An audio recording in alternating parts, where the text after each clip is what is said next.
welcome you inside tonight's venue, although I do not see it. This is the Assembly Hall in Champaign. Tonight's Big Ten matchup, the Fighting Illini set to take on the Indiana Hoosiers. I need to be able to hear you. Hi again, everybody. I'm Mike Goldberg. Happy to be joined tonight by Doug Olberg. With a horrendous start for Illinois as well documented. Kejuan Garris may not play tonight. His shoulder is still bothering him, which does means that they're going to need leadership from Richard Keene this evening. That's right. I mean, they're looking for leadership, ball handling, and now scoring with Kejuan out. So Richard Keene's got to step it up tonight. Kejuan Garris tried to shoot this morning, but he was unable to shoot, although he did warm up with the team, so it will be interesting to see what happens with him tonight. Indiana, 2 home victories. Okay, so you guys are good. All right, okay, so how much time do we have? We have a full 45 after the title card? Okay, so I'll go Garris and then Keene. I'll make it work more for you. Okay. Oh, I think we got okay. All right, so we got time. Okay, cool. Take it from the title page. You got it. I'll get through the title page pretty quick. Hold it. Spill that. It's not sticking very good. Will the audience please rise for the presentation of the colors by the University of Illinois Pershing It's time to sing. And the singing of our national anthem by Aaron Grant, a junior biology major in the College of Nursing from Champaign. Garris first, Weeks. I'll do Garris first. Oh, say, can you see by the dawn's early light what so proudly we hailed at the twilight's last gleam, whose broad stripes and bright stars through the perilous fight o'er the ramparts we watched were so gallantly streaming, and the rockets' red glare, the bombs bursting in air, gave proof through the night that our flag was still there. Oh, say does that star-spangled banner yet wave o'er the land of the free and the home of the brave?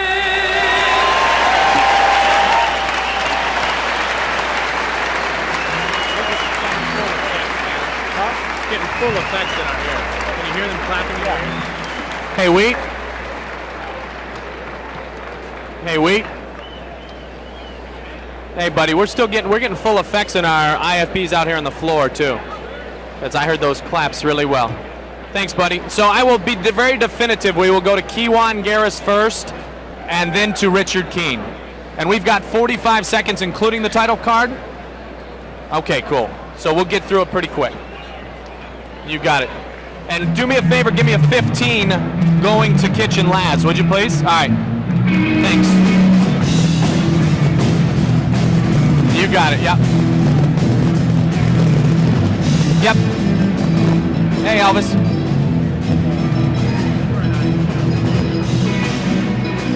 Okay.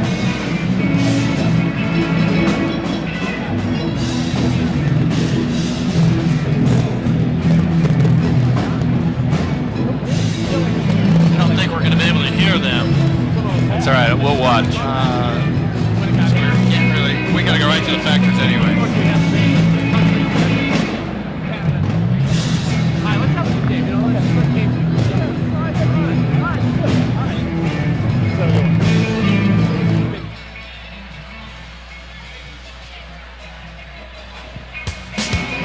The Fighting Illini are off to their worst Big Ten start under Lou Henson. With Kejuan Garris hurt, senior Richard Keene must step to the forefront. Indiana senior Brian Evans has been nothing less than spectacular, leading the Big Ten in scoring. But in Bloomington, they preach team ball, balanced scoring, a disciplined attack. Indiana looks to drive Illinois to 0-4 next.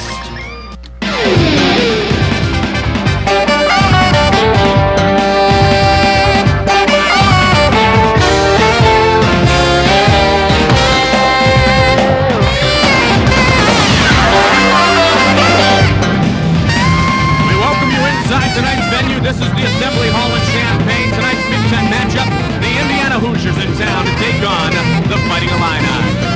Hi again, everybody. Mike Goldberg joined tonight, as always, by Doug Altberger. Doug, the horrendous start for the Illini is well documented. So is the injury to Kejuan Garris. The update, Kejuan tried to shoot this morning at practice, had great difficulty. Do not expect him to play tonight at all. Yeah, I mean, he is struggling. It's almost a separation when they're not sure, but it is a bruise, and it is hurting him when he's shooting. Now, he did warm up with the team, though, so we say we don't expect him to play, but we are not positive we will not see him on the floor. We will see, though, Richard Keenan. He's got to step up and play some ball. Right, I mean, they're looking for leadership, ball handling, and now scoring with Kejuan, so he really does have to step it up tonight. The Fighting Illini off to an 0-3 start tonight. Richard Keenan has shot horrendous in his Big Ten performances thus far. Indiana coming off 2 home victories at the Assembly Hall in Bloomington, and for more on that, let's check in with John Laskowski and Ted Kitchell. Good evening, guys. Thanks, Mike. It's so difficult for visiting teams to win on the road. 3 visiting Big Ten teams have already won on the road tonight. Could Indiana be the 4th? Time now for the Coakley fueling factor. For Indiana, it's very, very important to establish offense early. I think it'll give them a lot of confidence, and this young team needs confidence on the road. Also, exploit their size advantage. Indiana, a much bigger team. Illinois, only 6'8" inside. For Illinois, shoot a good percentage. Why are they 0-3 in the Big Ten? They're shooting 38%. They've got to do better. And as rebounding, they've got to rebound the basketball. So far in the Big Ten, they're being out-rebounded by 15 rebounds a game. Those are the fueling factors for tonight's game. Coakley's fueling factors, they're 100% guarantee of high-quality fuel. Where 57 years of family pride makes a difference. And now back to Mike Goldberg.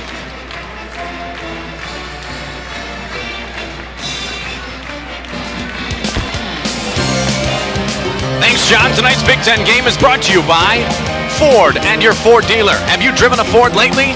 By Shelter Insurance. For your life, home, car, farm, or business, Shelter Insurance will always be there for you. By Harness Herbicide, the herbicide that's as dependable as you are. And by Finish Line. For the latest in athletic shoes and clothing, head for the Finish Line. We'll get back to the Assembly Hall in Champaign. Meet the starting lineups after this.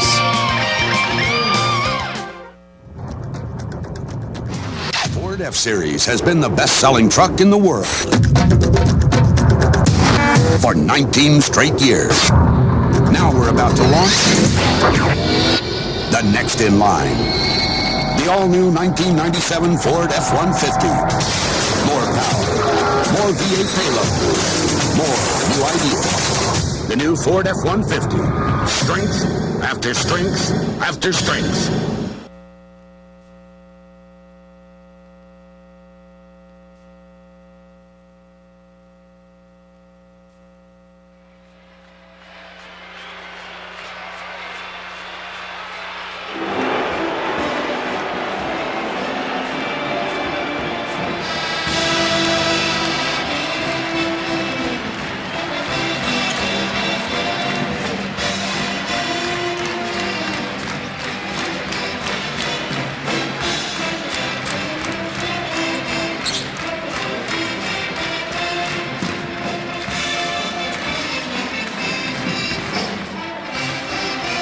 Robbie Eggers is not 6'2". Good evening, basketball fans. I'm Jim Shepard. 6'10". To the Assembly Hall, home of the Fighting Illini.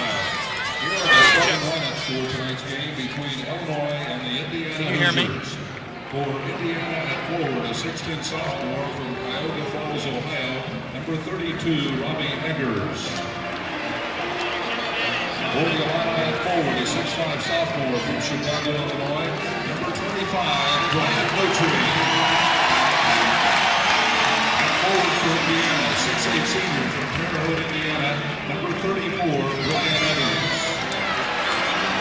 For the Illini at forward, a 6'8" sophomore from Chicago, number 32, Jerry G.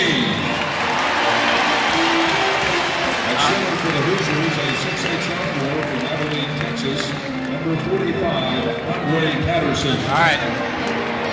At center for the Illini, 6'9" junior out of Kankakee, Illinois, number 45, Chris Gandy. At guard for Indiana, from Monterey, Louisiana, a 6'2" sophomore, number 5, Neil Reed.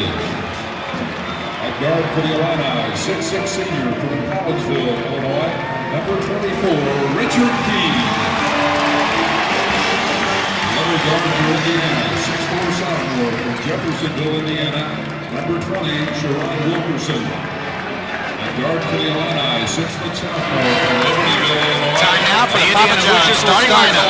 For Indiana at the guard, you got Sherron Wilkerson and Neil Reed inside Andre Patterson. He's had 2 excellent games along with Brian Evans and Robbie Eggers. For Illinois, forward. you got Matt Heldman, who will replace an injured Kewan Garris along with Richard King, Chris Gandy, Brian Notree, and Jerry G round out the starting Those are the Papa John's starting lineup. It's game time, and Papa John's Pizza's the perfect call. Papa John's Pizza, better ingredients and better pizza. And the We'll be fighting back line, and with we'll be the back to tip-off start of this tonight's game after these messages.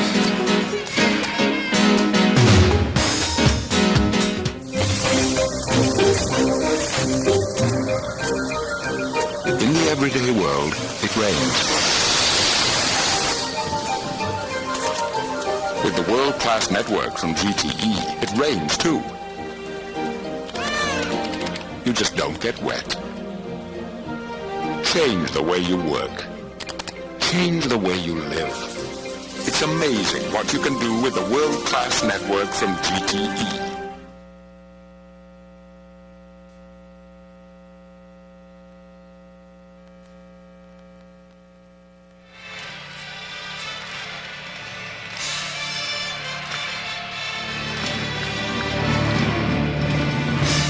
Hey fans, are you ready? It's time for Big Ten basketball.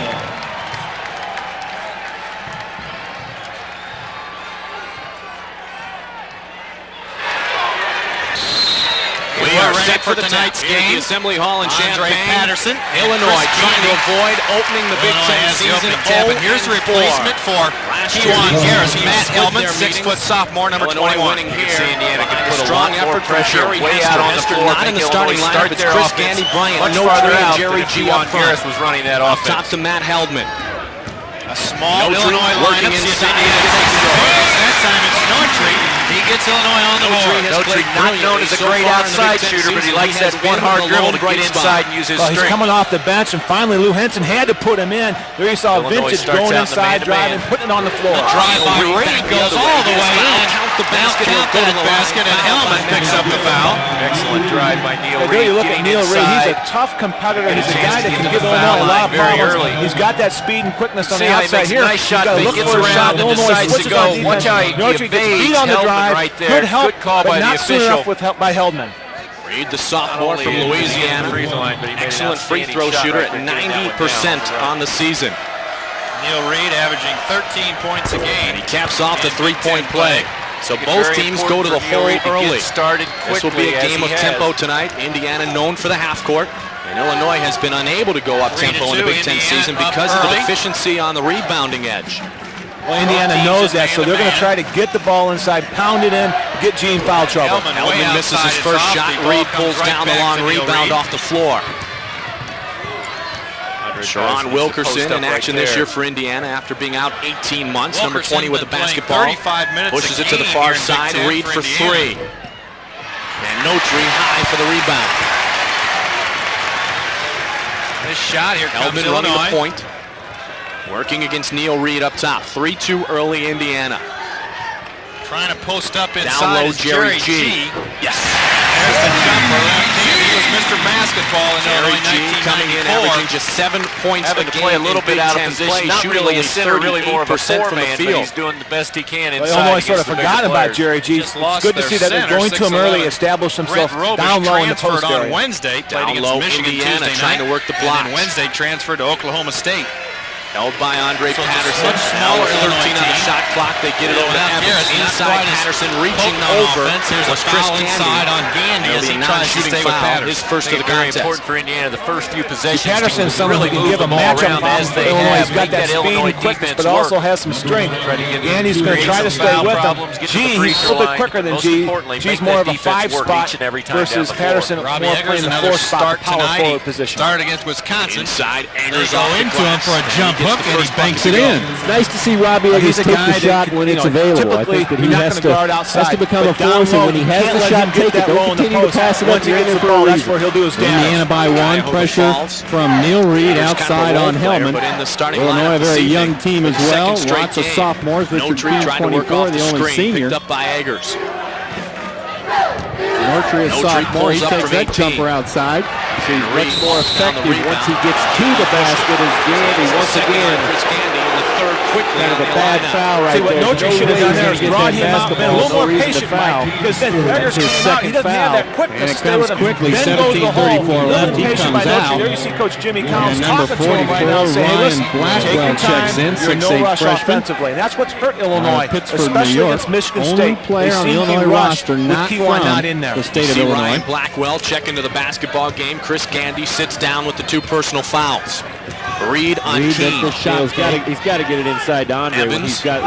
Fakes the shot, leans got away in. with the travel right Blackwell there. gets the rebound. Blackwell on the rebound. Indiana back though on Hellman D. pushes it.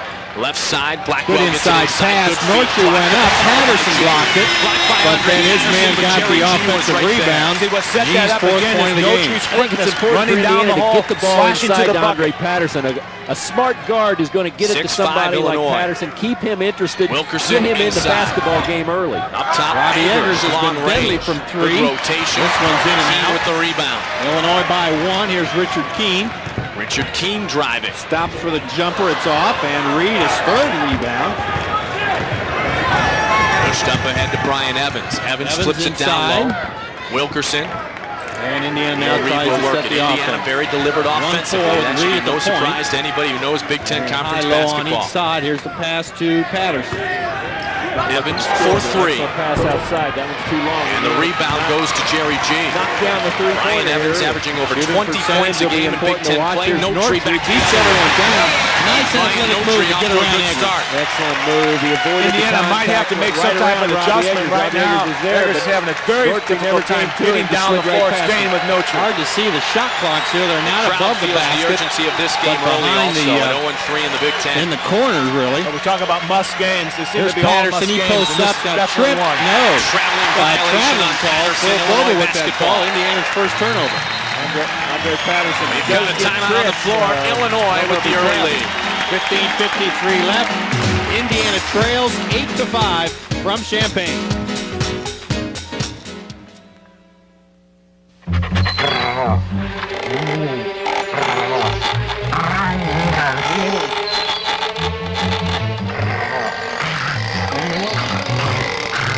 I wonder if the neighbor's got an ALS-resistant weed. Now that's what I call a resistant weed.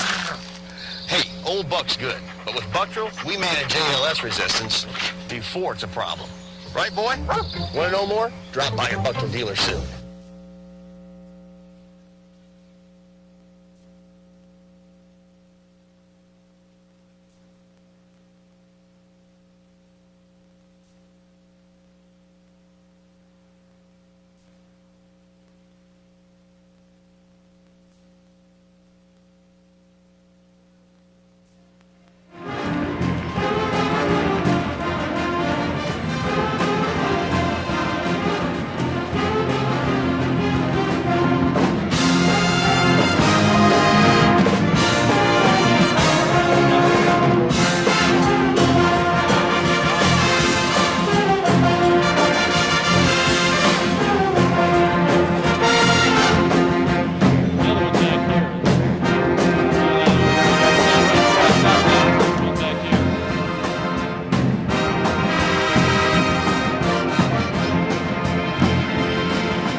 Welcome back to the Assembly Hall where the Illini are up by 3. We talked about Indiana taking advantage of their height inside, but it's been the other way around. Illinois has been used their speed and quickness to get down the floor and get easy buckets. Mike, they've scored 8 points in the paint so far, and Coach Henson, you got to be happy about that. Indiana's won 8 of the last 10 games against Kevin Illinois. Turner checks into the the last basketball 2 game from Matt Hellman in the Champaign. backcourt. Blackwell, G, and Notry up Turner front. in the Richard game Keene, the other other guard. evening. He started against Michigan. Shooting percentage so far, Illinois at 50%, off to a good start. They have been horrendous Likes in it Big on the Ten dribble, play. as you can see. 6'2" sophomore. Now Keene, Three-point shooter Evans as picks well. him up. And the push here on Evans called on Indiana. Ryan Evans picks up his first. Well, we talked about penetration, and that was one area of concern for Indiana, was penetration from the top. They've struggled with it all year. Illinois is 44% on the year thus far. A fresh they only body, let their trying to opponent make shoot something 41. happen around the Always a top good of defensive the key or the free throw line extended. Foul going against Evans. for Bob Notre Knight Dame. off the bench brought the crowd. Fresh shot clock for the Illini. Cheers there. Richard Keene flips it inside. Ryan Blackwell gets Blackwell the double inside, team. turning jumper is good. Blackwell. And Illinois stretched their lead now 10-5. Defense First is two for always there for the Blackwell. Hoosiers. Yeah, but he got that shot off quickly, and that's why the help wasn't able to get there in time. Good read by Ryan. Neil Reed works baseline against Jerry G. Patterson. The three on the way. He gets it. Andre Patterson. Just as you said, it's just inside his fourth position. three-point He field got goal that of the season. three-pointer to Came in go. 3 for 16 He had from plenty of long time range. to set. It was a Well, good what's shot. happening is He gets Indiana Illinois with it, too. sagging in on defense, challenging the big men from Indiana to hit that three-pointer. And so far, they've shot 3 and made 1. Richard King. Richard Keene, career three-pointer number 207. Open tonight, 6th all-time in Big Ten conference play. is very important. Patterson now is Spinning inside. baseline, G. That shot blocked by G. And Robbie Eggers picks up the foul as he tries to put pressure in the That was a backcourt. good defensive series by Illinois. They pressured on the wings. Once the ball dropped down low, you saw a couple guys go down there. And then you see Notre come over and help. That wasn't his man to block out. They want that sealed in position, a make good them strong value. rebound by Brian Notre. Charlie Miller, the sophomore checks in from for Miami. Robbie Eggers. First player from the Robbie state of started Florida to against play for the Wisconsin, Indiana played about Hoosiers. 4 Checks into minutes. the lineup. And Miller replaced him Kevin then, as Turner. he does tonight. Here's Turner on a The good free move, throw gets it line in the lane. readjusts. Tough shot. And Neil Reed Reed gets another rebound. Reed has got the 4 rebounds. Basically because Reed. Indiana, or pardon me, Illinois has been out of position on frequent occasions. Reed flips it up and it goes. Reed got Opportunity inside, for the returned the three-point play favor, once hit the hoop, again for Neil and Reed. Turner drew the foul. I like Neil Reed. He's a natural leader. He's a guy that doesn't mind taking a big shot. Here you see a good cut. What happens here is Turner doesn't drop to the level of the basketball. Once the ball goes on the strong side, he doesn't slide over, and that's why Neil Reed had that opening and went strong the hole and used his left Reed hand again at very the well. line. He's already 1 for 1 tonight. Neil Reed has been playing very well. In fact, the Indiana people were counting it now at 7 consecutive strong performances for Reed. He's got 5 in Illinois, leads by Known for his 3. three-point shooting, but Traveling also violation a good called assist on man. Brian Dragged Notre. that pivot foot. And called for a turnover. Notre will sit down. Jerry Hester will check in. Other than the Minnesota game, Jerry Hester, number where 40, he had 20 points, Jerry Hester has combined for just 34 points in 6 of the last 7 games. So he has struggled, averaging 10.7 points a game in Big Ten play. Look at Hester push Patterson. What is Patterson? G there with the help. Back up top, Charlie Miller. Miller has been hot from three-point range recently.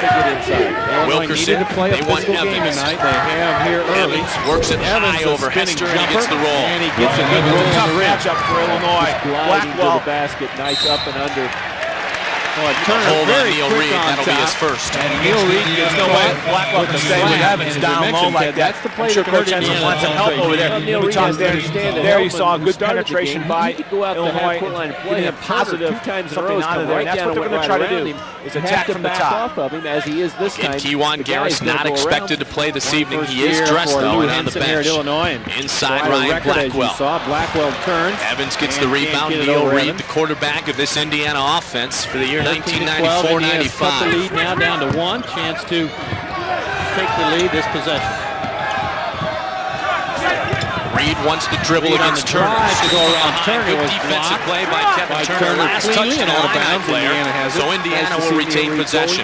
That's an example of good half-court offense. There's so much motion going on the weak side. It clears out the strong side. You saw no help by Illinois. That's because there's so much movement away from the basketball. That's what Indiana looks for. Notre right back in the ballgame. Jerry G will sit down.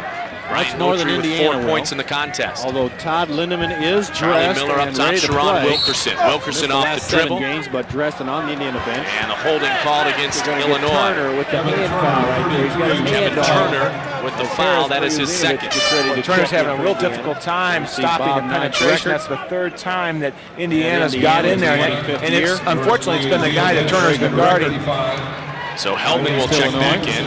Turner with 2 quick fouls. Chris Gandy is on the bench with 2 fouls. Hellman back in now. Harris Muye-Zinovich in for Indiana. Here's Brian Evans. Double team on Evans. Tries to work through it. In between the legs of Hester. Turnover. Finally advances the basketball to Matt Hellman. Back quickly. Hellman flips it back to Ryan Blackwell. Blackwell goes up strong. Swatted away by shot Patterson. that time as Blackwell tried to take it in. 23 seconds on the shot clock as that fell short of the rim. Hellman with the gets into the penetration, lane. swatted away Patterson slapped that one out to the 10-second was pretty line. easy. It was at about his shoulder. But Doug, in the last 2 games, he has had 3 blocks in each game. It's becoming a force down low. Well, I mean, that's fine to get the block shot, but here he could have caught this one. Instead, he tries to, showboat a little bit. I guess it's Bill Spikeroo, but I mean, that's what Indiana needs, a good shot block, and that's what he provides. Richard Keene, strong move against Brian Evans.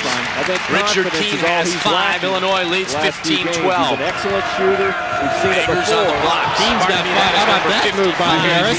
Kept that pivot foot down, got the layup. He gets his first to go. He just checked into the game. JC transfer from Joliet Junior College. He will continue to catch the ball on the block. He will not let him move him out like Patterson has let him move him out here early. Richard Keene right now stands at 999 career points. Side pass is Notry. Brian Notry spins. Take that one dribble, put it on the floor. Richard Keene, 8 points against Minnesota, 5 against Michigan State, 5 against Michigan. Already tonight, 2 of 3 from the field. He came in Big Ten Conference play, shooting just 26%.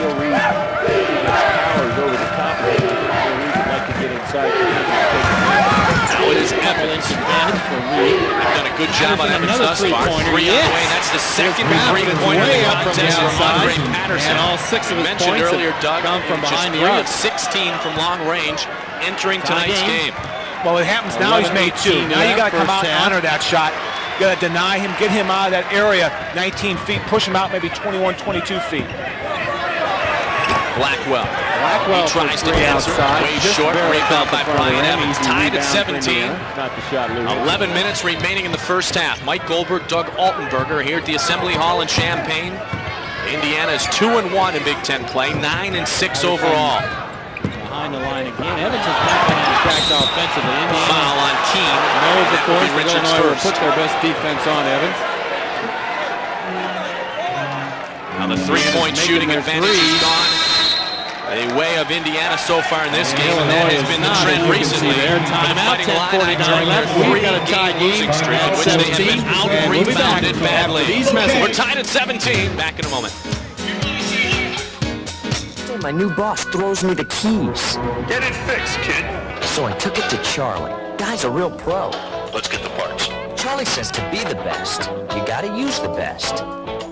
All CarQuest parts are guaranteed, and there are more than 3,000 CarQuest stores with every part you can think of. Relax.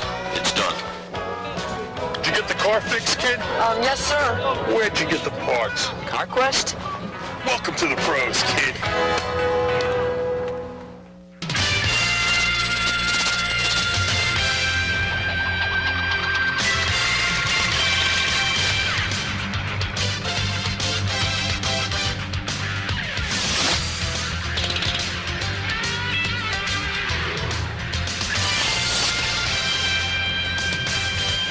Slots from the Hoosier Lottery, you can win up to $30,000 instantly. Or with new Lucky Valentine, win $1,000. Or win up to $7,000 with new Wild Money.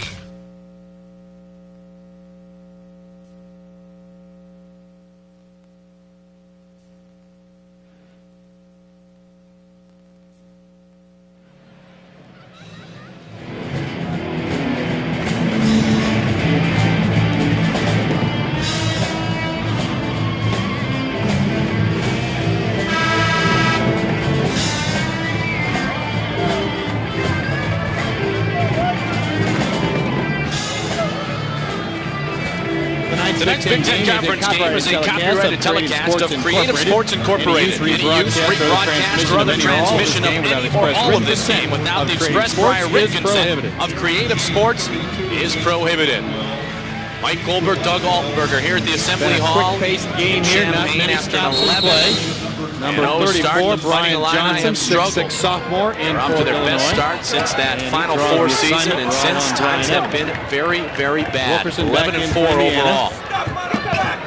Patterson feels he's got the hot hand, and he is correct. Not much time to set three-point field goals for Andre Patterson. As Indiana has really used the three-pointer as a weapon much more efficiently this year than they did all of last season. They're nearing 100 threes on the season. I'm talking about good recovery by Indiana. Steal. They had 107 all of last year. Already they have 3 tonight, and they all come from Andre Patterson. Wilkerson from 17. Wilkerson a jumper outside. Indiana starting to shoot the ball much better. Yeah, they've relaxed here a little bit. Now they're not as impatient, waiting to take that shot. Illinois, on the other hand, is defensively letting them open on the perimeter. They've got to tighten up their defense. Ryan Johnson in the lineup. Hellman outside. That three-pointer, Indiana. Matt shooting just 3 of 10 from the field. Taking a 5-point lead. Now it's 2. That was a pretty tough shot. So Illinois cuts it to 2. We're under 10 minutes remaining in the first half. Wilkerson feeling confident. Now behind the line, it's off. Rebound by Brian Johnson. Tips it. Of Andre Patterson break for pushed the up ahead Illini. to Heldman. Shot break by Hellman. Boy, there's a tough one. Straight points for Matt Heldman. We don't talk about this guy enough. Suddenly we have he comes a tie off game. the bench, 5 points now provides for that Hellman. spark, that energy, and he plays so well. Always hit the big shot down the stretch for Illinois. Charlie Miller. Doesn't want to fall in love with the three-pointer. On the far side by Indiana, they pound it down low, and Evans has the soft touch. Well, Brian Evans is to this Indiana team what Alan Henderson was 1 season ago. 6'5", gives away He is 3 the inches. first objective Evans offensively. took advantage of it that time. I say that understanding the Indiana system where you're not supposed to have to check in because the horn hasn't sounded. There it is. Johnson, and they'll call the offensive in good position charge, to take getting the good charge. position underneath And for Indiana was Andre Patterson. Foul goes on Brian Johnson. One thing you're not going to do against Indiana is get to the bucket. Someone's going to step up and take the charge. And here's Patterson. Needs to put those hands blocked down the other there, time, but this time he's smart enough to find he's out of control, gets in there, and takes the offensive charge.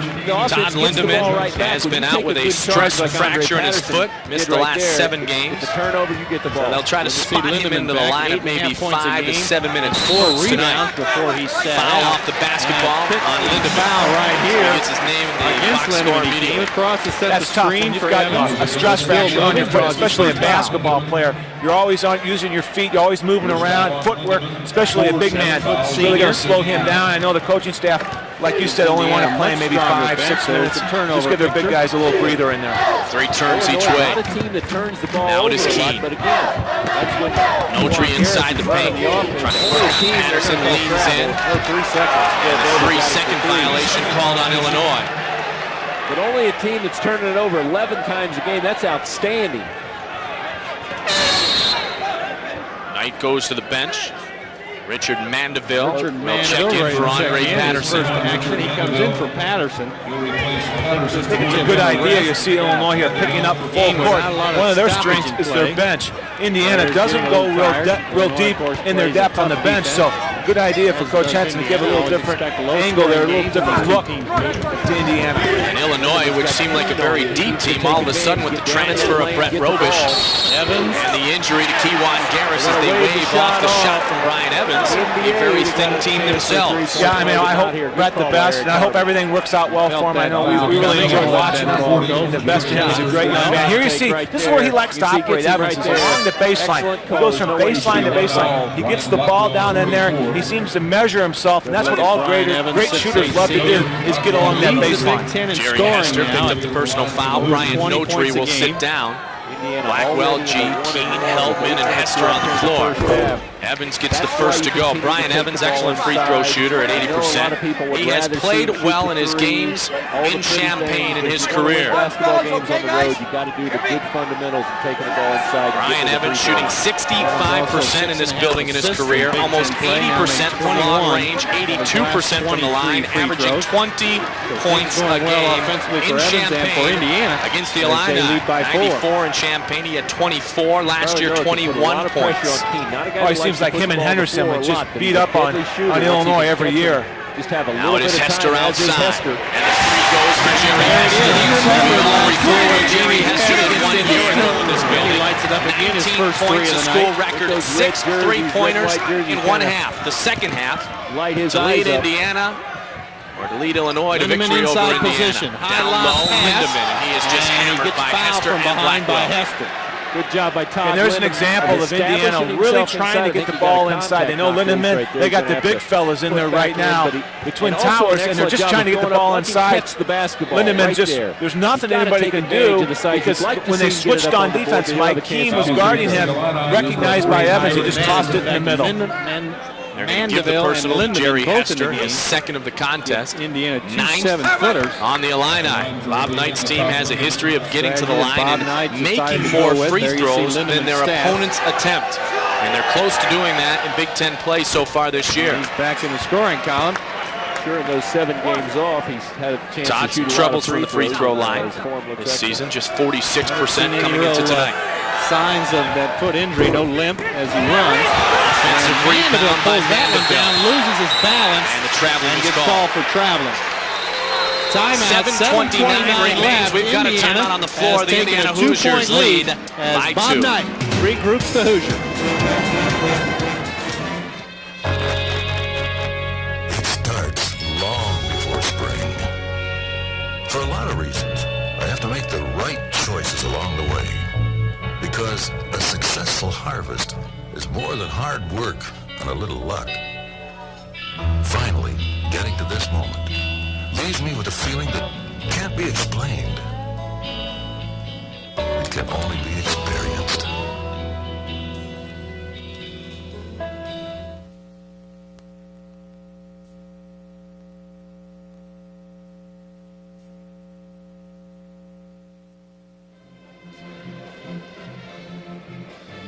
Okay.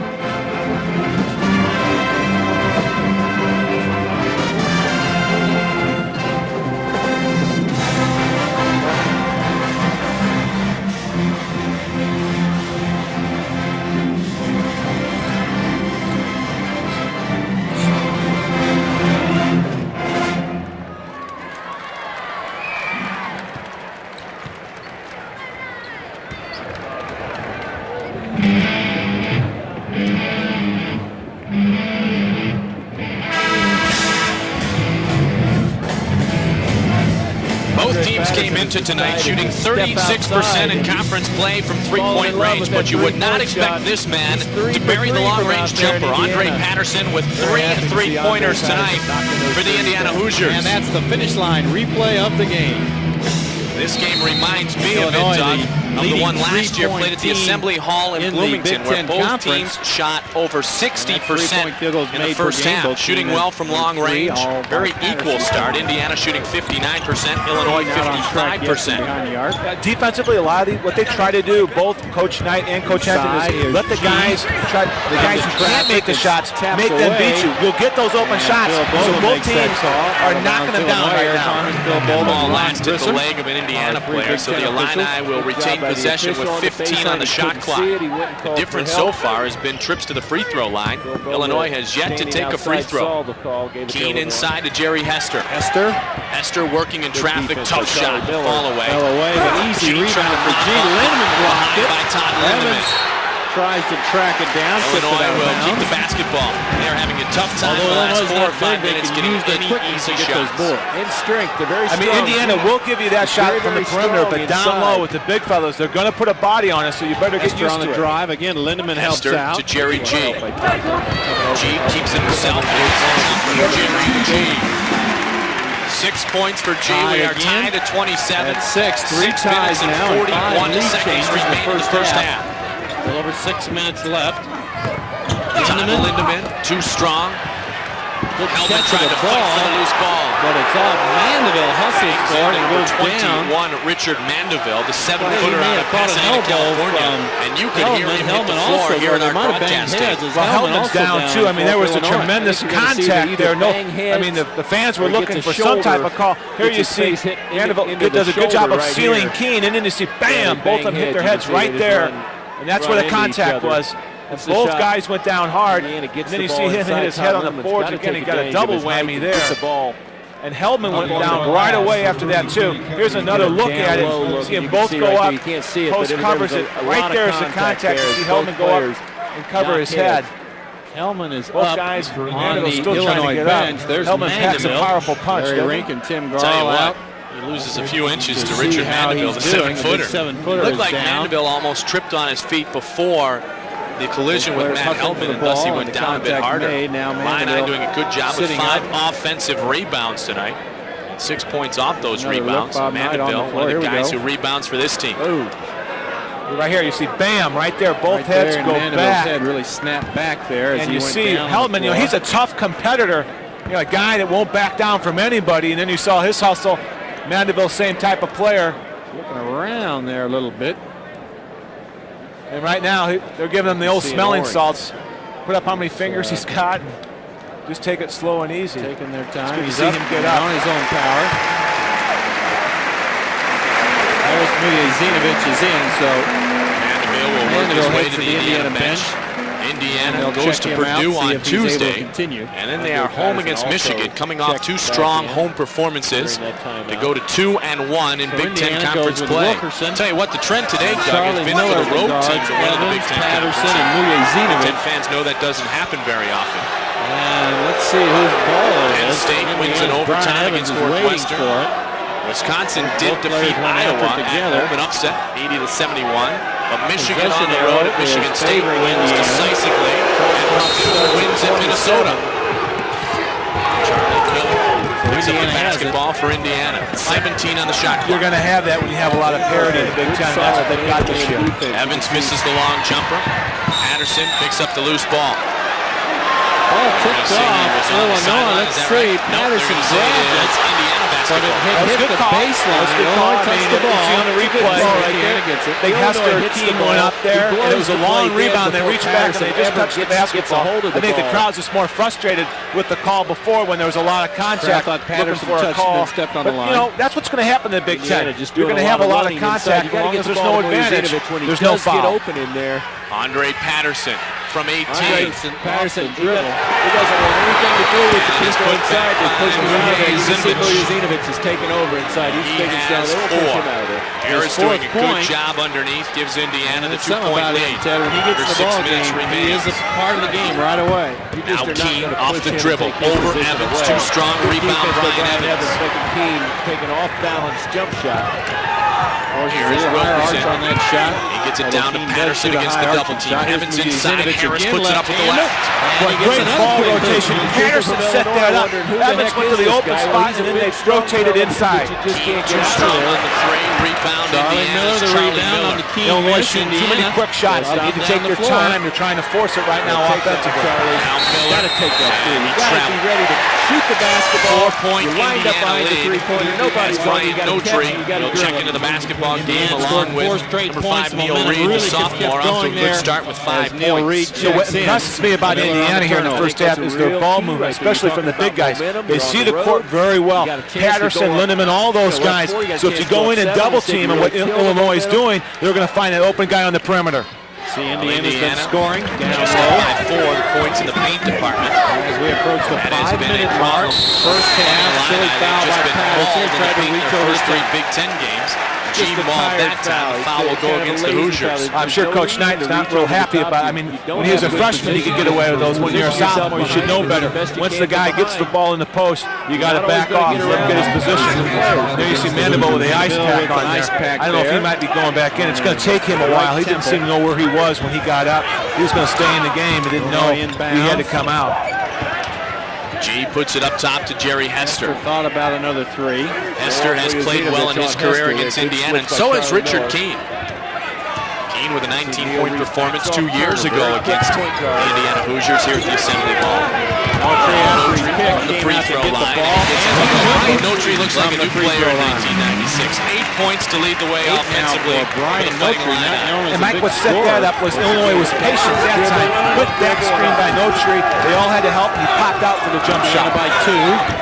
Brian Evans pushed down low. And Patterson, he tried for inside position. And Autry again in the middle of it. His quickness. Patterson tried to set that screen on the baseline. Autry's too quick, moved around, and they called Patterson for the foul. Makes a pass down on the Robbie Eggers checks back in. pass right there. Brian Evans is not going to be able to do anything with it. Evans will sit down. Miller needs to bring Andre it back out Patterson of the way, coming maybe off a to strong Evans performance once he against gets in Wisconsin, position or down into as the is post. that man Brian Evans, who led the way with 18 points and 7 assists. There you see Patterson. He had 15 against the Badgers, all in the second half. He has 9 so far tonight. Hester gets it to G. He spins. Blackwell tries to go for the offensive rebound, but Zinovic gets it for Indiana.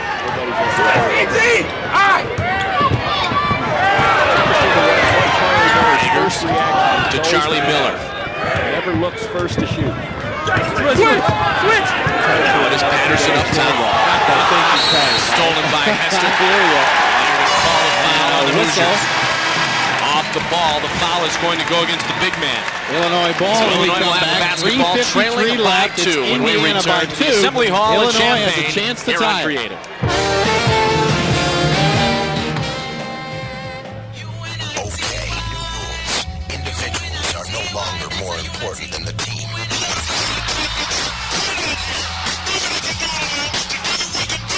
Sports magazines include more team photos. More game balls go to linemen. We all play more as a team. We pat someone on the butt when they fail and celebrate like madmen when they succeed. Starter, it's about me.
Earlier today, the Spartans suffered their first loss in the Big Ten. Michigan did it at Breslin to the Michigan Wolverines. Purdue wins at Williams Arena in the Twin Cities. Penn State remains undefeated on the year.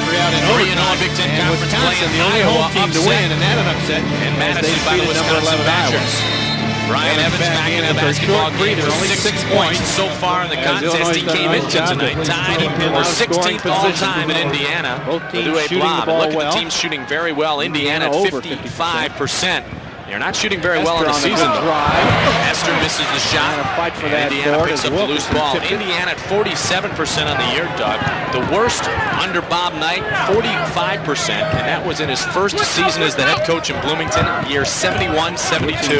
Well, he feels that offensively they're improving, being much more patient. I think when Neil Reed established himself as the point guard to get that ball, they're starting to offensively play. This one goes on Autry Evans tried to post him up on the inside. Away from the basketball. That'll be the first foul on Brian Autry, 10th team foul. So Evans will shoot 2. Now Brian Autry really battling down low, tries to get position, and puts his hands up in the air, and Evans does a good job of trying to call for the foul. And that's why I think what frustrated Autry was, hey, I got my hands up, I've established my territory. Evans is pushing in on me, and he didn't like the call. And a lot of times when you have contact down there, it's going to go against the defense. Free throw shooting, Indiana's done a nice job has been much better recently for the Indiana Hoosiers. A trademark of that basketball team, over 80% in Big Ten crowd conference here, over 16,000 at the Assembly Hall in Champaign. 6 of 8. Indiana fans, I would think over 5. Sherron Wilkerson called for the personal. And finally, Illinois will make their first trip to the line. When you're 25 feet from the basket. We talk about free throw shooting.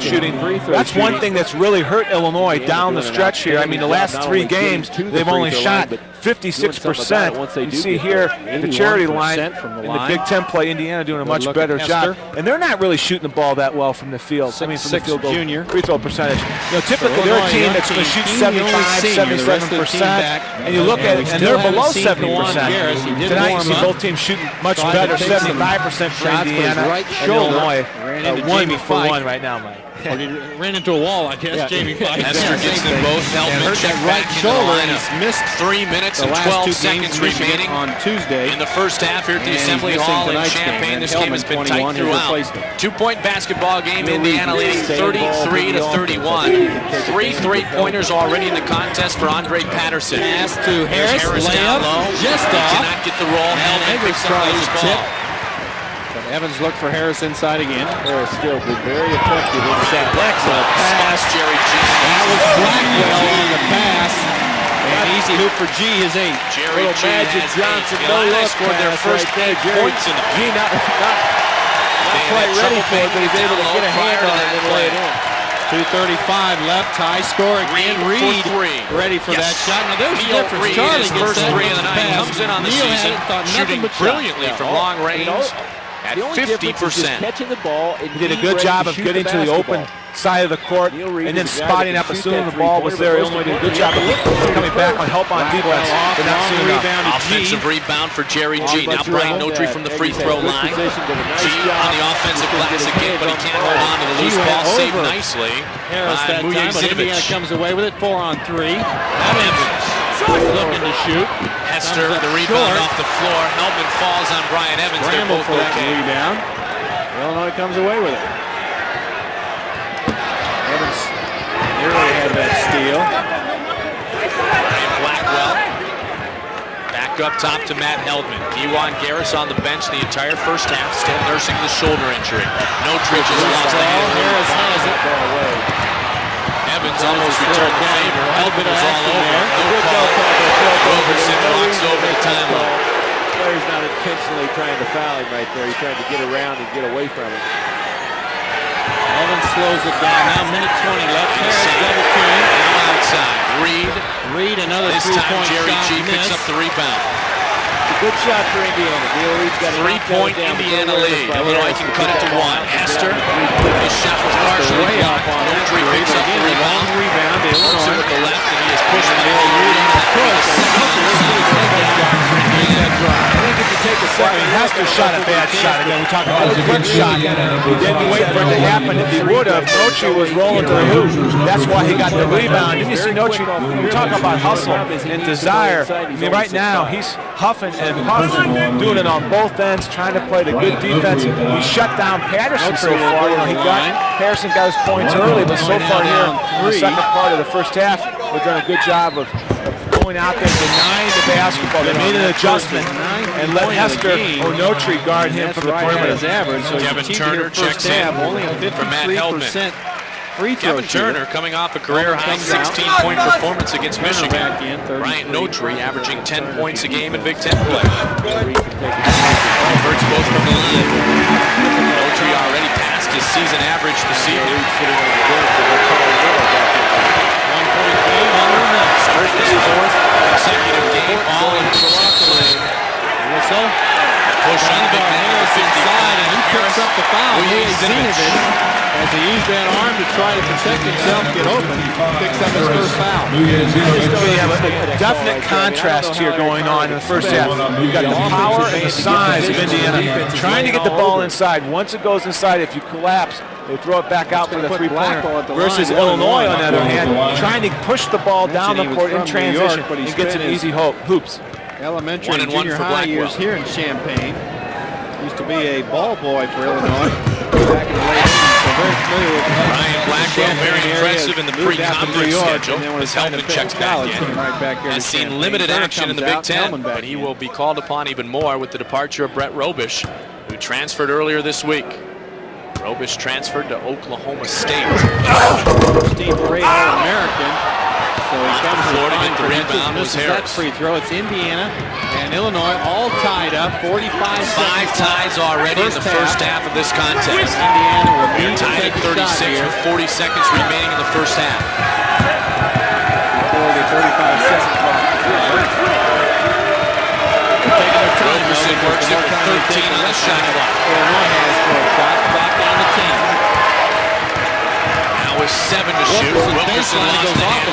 Heldman fights for the loose ball. Flipped ahead to Illinois comes away. Hester has it. Hester working one-on-one against Evans. The half block. Charlie Miller slapped it away. Still 13 seconds. Ryan Evans. Good hustle back up the court by Charlie Brian Evans Miller. calls for the 20-second timeout. This is a 20-second Ends up moved by Indiana. Miller calls the 22nd timeout. Well, Heldman came out of nowhere to get that loose ball. I mean, he was way down the baseline, went out there like a dart, tossed it, got it loose. Here you see, Heldman comes over, flies over, throws his body in the way, right in front of the big fella again, and then Hester goes down, trying to draw contact. See how he's worried about the contact instead of trying to make the shot. Then the great block by Charlie Miller. I mean, there's a guy who gets shown what type of athlete he is, going upstairs to make a great block. Down the floor and have a chance to score. And I'll tell you what, these guys have done it all. Bob Knight, Lou Henson have a combined 982 Big Ten victories. The other 9 Big Ten coaching victories are not even close. Look at that. Bob Knight, Lou Henson, both at their respective schools for over 20 years. They are 2 of the 4 coaches in Big Ten history to have over 200 conference wins. Reed gets it down low. Back up the buzzer. The basket for Harris, Vujicic. And with that, the Indiana Hoosiers will take a 2-point lead into the locker room. Indiana takes a 2-point lead. Impressive first half for that man with 8 points. Well, at halftime, Lou Henson's going to try to stop their penetration and somehow seal down low, because right now, Indiana is really hurting Illinois in the paint area, and that's where they're getting most of their points. 2-point contest after 20 minutes of play. Indiana 38, the Fighting Illini 36. We'll return to the Assembly Hall after these messages. It's easy to see why Ford has had 5 of the 10 top-selling vehicles in America for 6 straight years. Because when you look into a Ford, you'll find innovation, attention to detail, and exceptional value. Qualities that have made Ford F-Series America's best-selling truck for 19 straight years. And for the 4th straight year made Taurus America's best-selling car. With this kind of success, the next thing you see when you look into a Ford might just be yourself.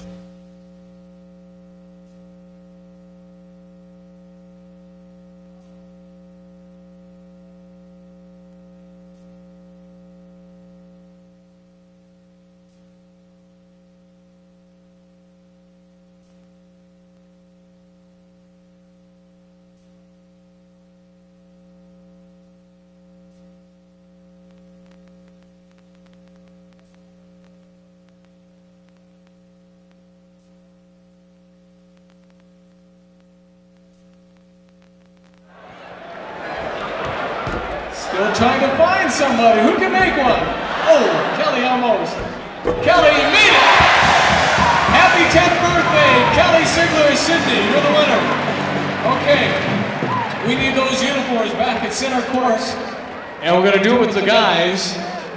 At the north goal, it's 10-year-old Ben Kuhn. How you doing, Ben? Ben's from Sullivan. And at the south goal, 8-year-old Colin Smith. How you doing, Colin? You ready to go? Okay, guys, you saw what the ladies did. We'll get you to center court. Get that uniform on. First one to make it wins. On your mark. Get set. Go! They're off. So am I doing both 3 plays? Yeah. Ooh, good dribbler, this Ben. Yeah, I'll do a read first, then you Colin. 3 plays. And then we'll go to the score. Loose and control the ball, but the ball's rolling the right direction. He'll be okay. Here goes Ben, fast dresser. He's got a hat on, but he still doesn't. Ben's got a lead. Come on now, Colin, you can do it. First one to make one wins. They're both not.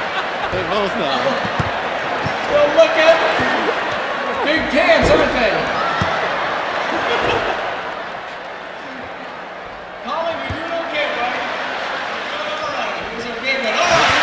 close the entire first half. Indiana leads by 2. Indiana leads by 2, 38-36. Doug, at the beginning of the game, Illinois was able to pound the ball down low. It became infrequent, this scene right here, after a while in the first half. Well, they got, offensively, they got good movement here. You saw Blackwell looking inside, Gene, moving to the basketball, and they did an extremely good job in the first half. Towards the later part, they slowed down a little bit. Indiana, on the other hand, Mike, did a good job of penetrating. And then once they penetrated, their big fellas went to the blocks and went up strong, and they really created a matchup problem for Illinois. Aris Muye-Zinovich with 8 first-half points, and that bucket right there gave Indiana the first-half lead. Scores around the Big Ten Conference. We mentioned earlier, Michigan, number 23 in the nation, defeats Michigan State 76-54. Purdue, they may very well win the Big Ten Conference again. This is a year of much parity, but they're off to a good start. Penn State wins in overtime, and Evanston 83-74. And Iowa, the top-ranked team in the Big Ten, as far as the national rankings, upset at Wisconsin 80-71. Indiana, the 2-point lead. Our score is 38-36. Obviously, Illinois playing without Kewan Garris and shooting the ball fairly well at 42%. Helmut's done a good job in the first half controlling the basketball. 38-36, our halftime score. Back with more of our halftime activities from the Assembly Hall of Champaign. In a moment. Peacock. What do we mean when we say steak burger?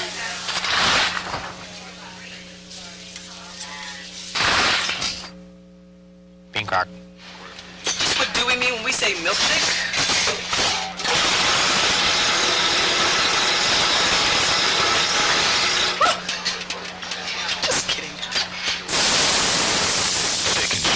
Famous for steak burgers. Peacock.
Dear Dad, Memorial Stadium opened and Red Grange scored 6 times. What a win. And there are some really amazing people here. The Daily Illini says Professor Bardeen just won his 2nd Nobel Prize. All those late nights paid off. Our hybrid electric car won Best Engineering Design in Detroit. Got a big day tomorrow. More later. The University of Illinois at Urbana-Champaign. One great university, then and now.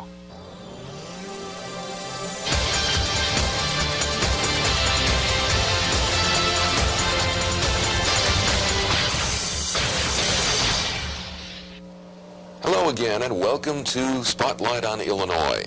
The Russians are coming, and so are scholars from about 24 other countries. They're coming to the University of Illinois Library, and we'll tell you why in just a moment. But first, it's a new season beginning for yet another Illini sport. Dave Johnson takes a look at what's ahead for the Fighting Illini track team. The Fighting Illini men's and women's track and field squads opened the indoor season earlier today at the University of Illinois Armory. Both squads expect to contend for Big Ten and NCAA honors after 4th place finishes last year. We were happy with that. We tied with Michigan rather than 4th outright, but you know, anytime you're in the top 4 in the nation, you know, the kids have done a good job. We took 7 athletes over there and come home with 7 All-Americans. That's pretty tough to do. They did a super job. Illini men's track coach Gary Winnicky returns stars such as Dorian Green, Ben Byers, Marco Kors, and Darren McDonough. Dorian Green was an excellent runner and All-American. He's back in better shape than ever. Darren McDonough on the vault, he's ready to roll.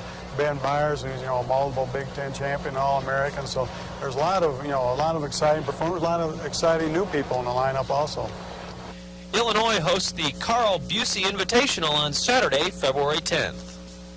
Since the end of the Cold War, scholars have been trying to find new ways of sharing information within and across national boundaries. Computer networks help, but so do information experts like those at the University of Illinois Library. Before the fall of the Berlin Wall and the rest of the Iron Curtain, it was difficult for international scholars to get information. Now that's changed, and the University of Illinois is aiding the free flow of facts through its Mortensen Center for International Library Programs. Not only are we opening up the world and putting Champaign-Urbana right in the middle of it in a way that's very exciting, but we are opening opportunities for scholars, or students and scholars, not only from this university, but from all kinds of universities, to make better use, to have access in the first place, or better access to the libraries and archives and other sources of information around the world that are needed for research. Librarians from around the world come here to study the issues of information access.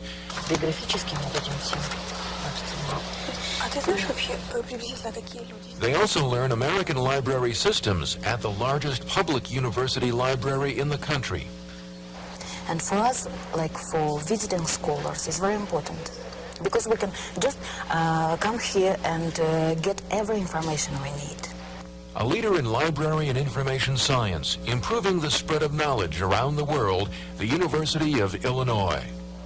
That's it for us right now. Join us next time for more news about the University of Illinois.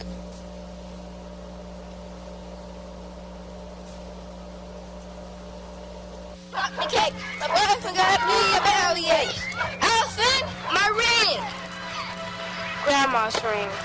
We're never gonna find it. We can find it. Is that it? No, I've looked there. You can look and look, but you never know where you're going to find a dream fulfilled. Let's pretend we're playing hide and seek. Come on, it'll be fun. Yet the universities of the Big Ten are celebrating 100 years of just that. This is stupid. We're never going to find it. Let's go. When you support higher education, you'll help kids' dreams come alive for the next 100 years. Hey, we got this? No way, you found it. You can find anything if you look hard enough.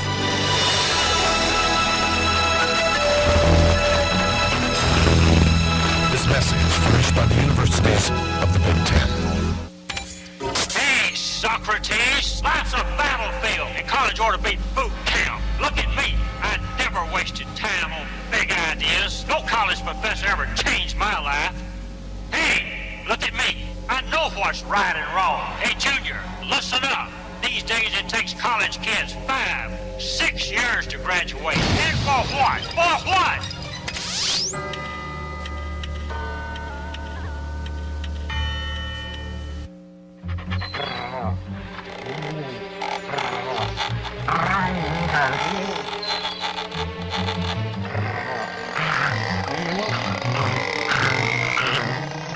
I wonder if the neighbor's got an ALS-resistant weed. Now that's what I call a resistant weed. Hey, old Buck's good, but with Bucktril, we manage ALS resistance before it's a problem. Right, boy? Want to know more? Drop by your Bucktril dealer soon.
Back in the books here at the Assembly Hall in Champaign. This game was tied 5 times. Indiana leads 38-36 at the half. And you can see why it was tied 5 times. Look at this. Field goals exactly the same made. 5 more shots attempted for the Fighting Illini. And finally the free throw disadvantage for Illinois started to equal itself out. 4 threes one way, 3 the other. The turnovers, Indiana committing 9. And I know that's more than I believe Bob Knight would like to see his team do. Take a look at our shelter insurance highlights. And it begins with Brian Notry, the good feed from Richard Keene. Yeah, he had 10 points in the first half. He did an excellent job of getting open. But then what he did, he used his speed and quickness. He knows that Evans can't stay with him. Does a good job of feeling where he is, and then rotates inside for the fall-away J. And for the Indiana Hoosiers, Andre Patterson hit all 3 of his 3-point attempts. Well, at 6'8", 230 pounds, you don't expect the big guy to go outside like that. And he did. Illinois made the adjustment later on in the first half and denied him the basketball. The Orange Crush is here in force this evening. They know Illinois needs the Big Ten victory. We'll be back with the tip-off right after this.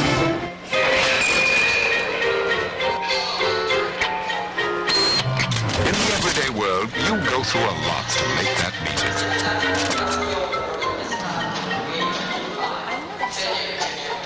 With the world-class network from GTE, everything ready? you simply go down the hall. Margaret, hi, how are you? Change the way you work. Cut your hair. Change the way you live. It's amazing what you can do with the world-class network from GTE.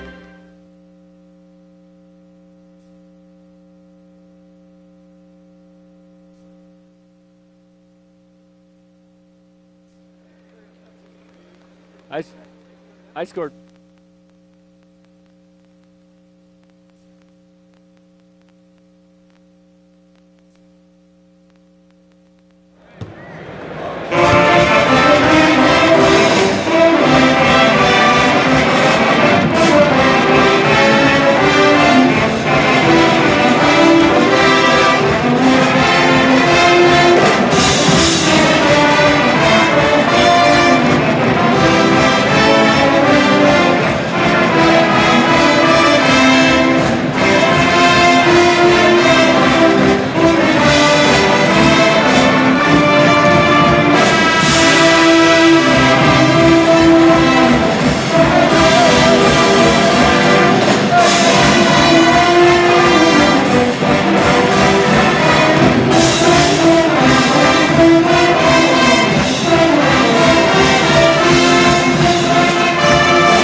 series the last couple of seasons between the Indiana Hoosiers and the Fighting Illini. They have won their respective home games. Prior to that, Indiana had defeated Illinois 6 straight times. His daughter Lisa Sands out in New Jersey, recovering from surgery, and of course on the death of his father Lloyd Sports out in California. Indiana, the road traveling Cream and Crimson.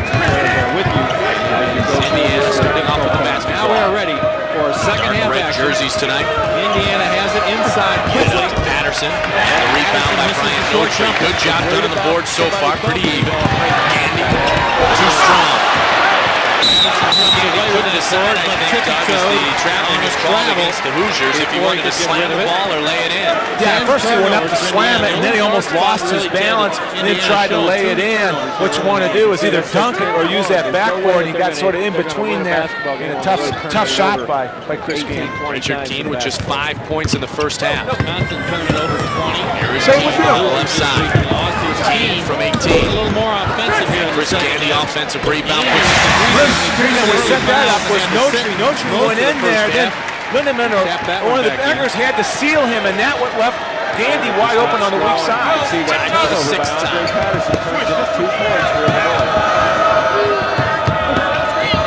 Sherron Wilkerson, number 20. Neil Reed up top. 3 on the way. Sets for the three-pointer. Harris, rebound. Sixth rebound. Jerseys went after the basketball. Indiana came away with it, and they will retain possession. On the out of bounds. See, once you get into Big Ten play, Mike, if you have a weakness, the coaches are going to exploit it. early on, Illinois, they know Illinois is not a great rebounding team and lack the depth down low. Now with Brett Robish gone, they really don't have much depth. And so teams are going to continually to challenge them down inside the paint area. Evans has not had a great shooting night with Brian Evans, just 2 of 6 from the field. Keene back the other way, his pass intercepted. Turnover by Richard Keene. That's a tough pass to make cross-court against a well-coached Indiana team that just won't let you make you do that. I mean, they won't allow you to make that type of pass. Not very many easy baskets tonight for the Fighting Illini. Evans against Brian Notary.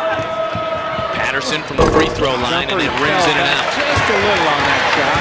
Now here comes Matt Heldman. At 6'9" and 240, you need to get inside and draw some fouls. Heldman pulls it back out. Coach Lou Henson off the bench. Patterson really becoming a perimeter player in this contest tonight. He's supposed to go out. Heldman off the screen. Chris Gandy tried to get it back to Matt. He was covered by Neil Reed. 14 seconds to shoot. Keene up top. NBA range. Rims it out. Gandy is draped on Brian Evans, and he will be the recipient of the personal foul. See, I think Illinois, early on here in the second half, got to get the ball down low in the paint area to Jerry G. Get him involved.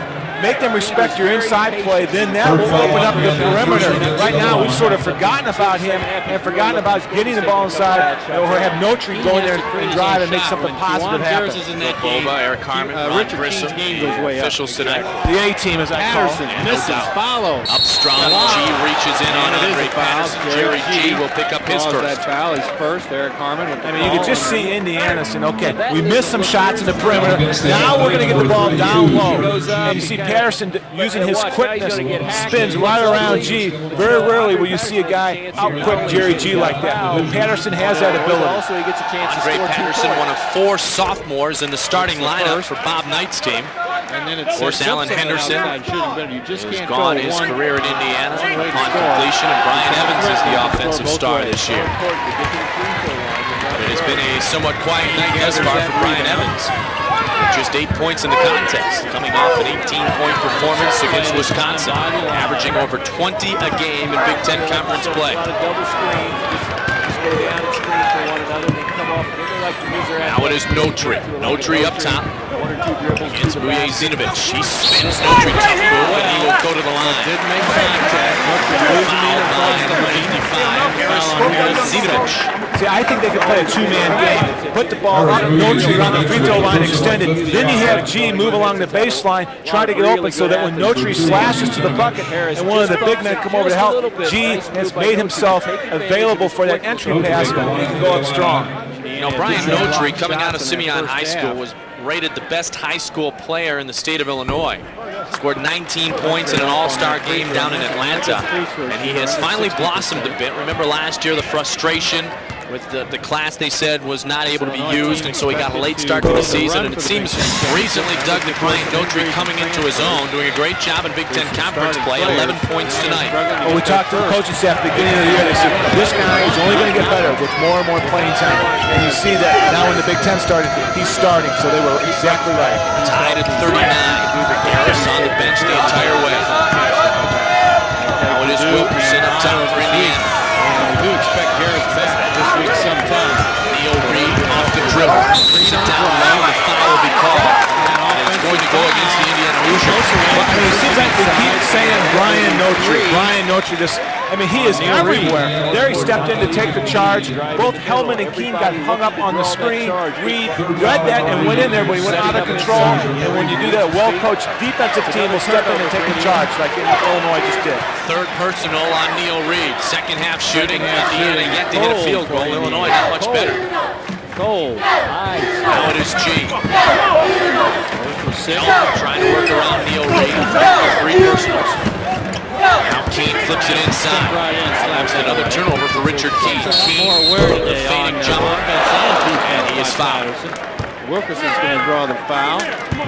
Indiana's done a good job of really sealing Richard Keene, taking away that perimeter shot, almost forcing him to put the ball on the floor, 2 or 3 dribbles, then go up or take it to the hole. Something that I don't think he feels as comfortable with as maybe spotting up.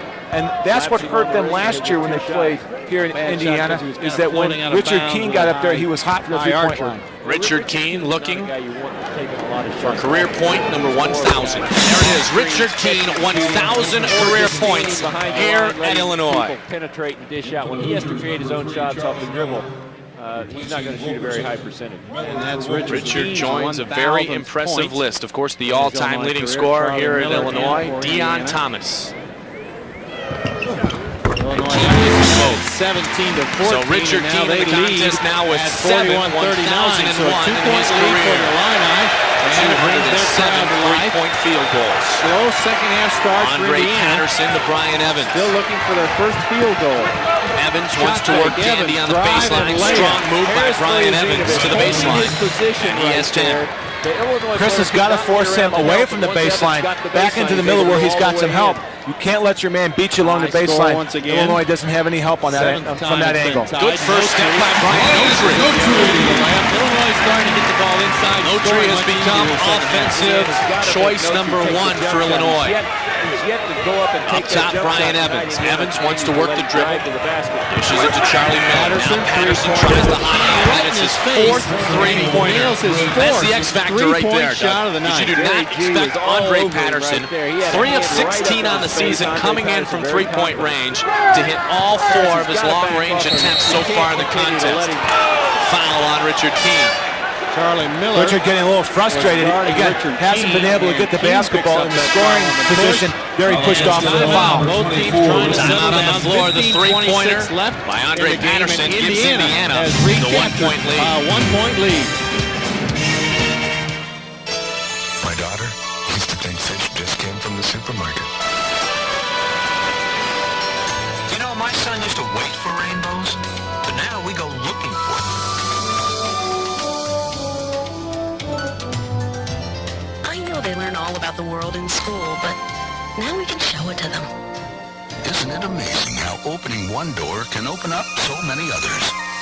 Ford Explorer, because the world's too big to be left unexplored.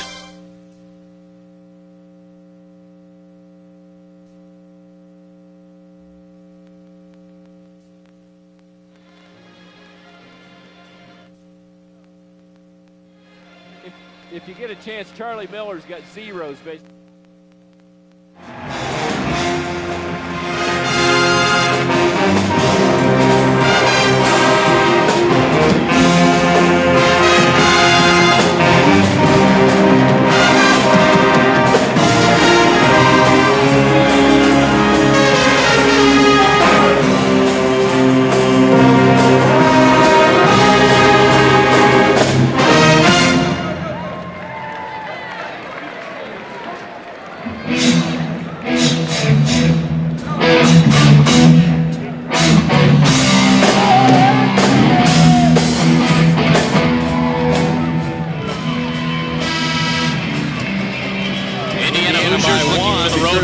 Their 3rd conference win next week. Creative Sports, a regional doubleheader beginning at noon Eastern when Iowa travels to East Lansing to take on the Spartans of Michigan State. Then at 2:15 Eastern, Northwestern Wildcats host the Wisconsin Badgers. That is all next Saturday, beginning at noon Eastern on Creative Sports. And we hope that match will be in action next Saturday with Fighting Illini take on Purdue at a 7 o'clock game right here on the Illini Big Ten Creative Sports Network.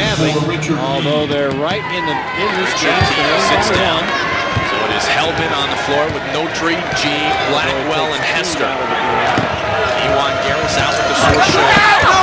Reed on the drive, no help. Remember last year was A.O. Reed with all the problems in the shoulder. And in this game, he was scoreless in 24 minutes played. But he has 10 tonight. It was almost painful to watch him play last year with that harness on. You could see that he wasn't even half the player, but he just gutted it out in the second half of the Big Ten. Inside, Hester trying to spin in traffic, goes against Jerry Hester. First 2-point field goal for Jerry. He has 7. See him lighted up from 3-point range like he did 1 year ago. He had 6 threes in the second half against Indiana. As Illinois went on to win 78-67. 11 threes in all that night. Tonight has been a battle by 1. 28% of the points from defense. Reed another side, left-handed. Helman pushes it up. Up-tempo basketball. Blackwell gets the wide open jump. Notary goes strong for the rebound. Patterson held ball. Possession arrow the way of Illinois. Possession arrow to Illinois. Illinois doing a good job of pushing the ball up on the transition, trying to get those easy buckets so that Indiana can establish that tough half-court defense. Sherron Wilkerson in, Charlie Miller out. Charlie still no points. 2 assists. Look at Harris. Points on the night, but look at the job done by number 55, Harris Zinovich. Side and over the back was the big man we just spoke of. Harris, his third.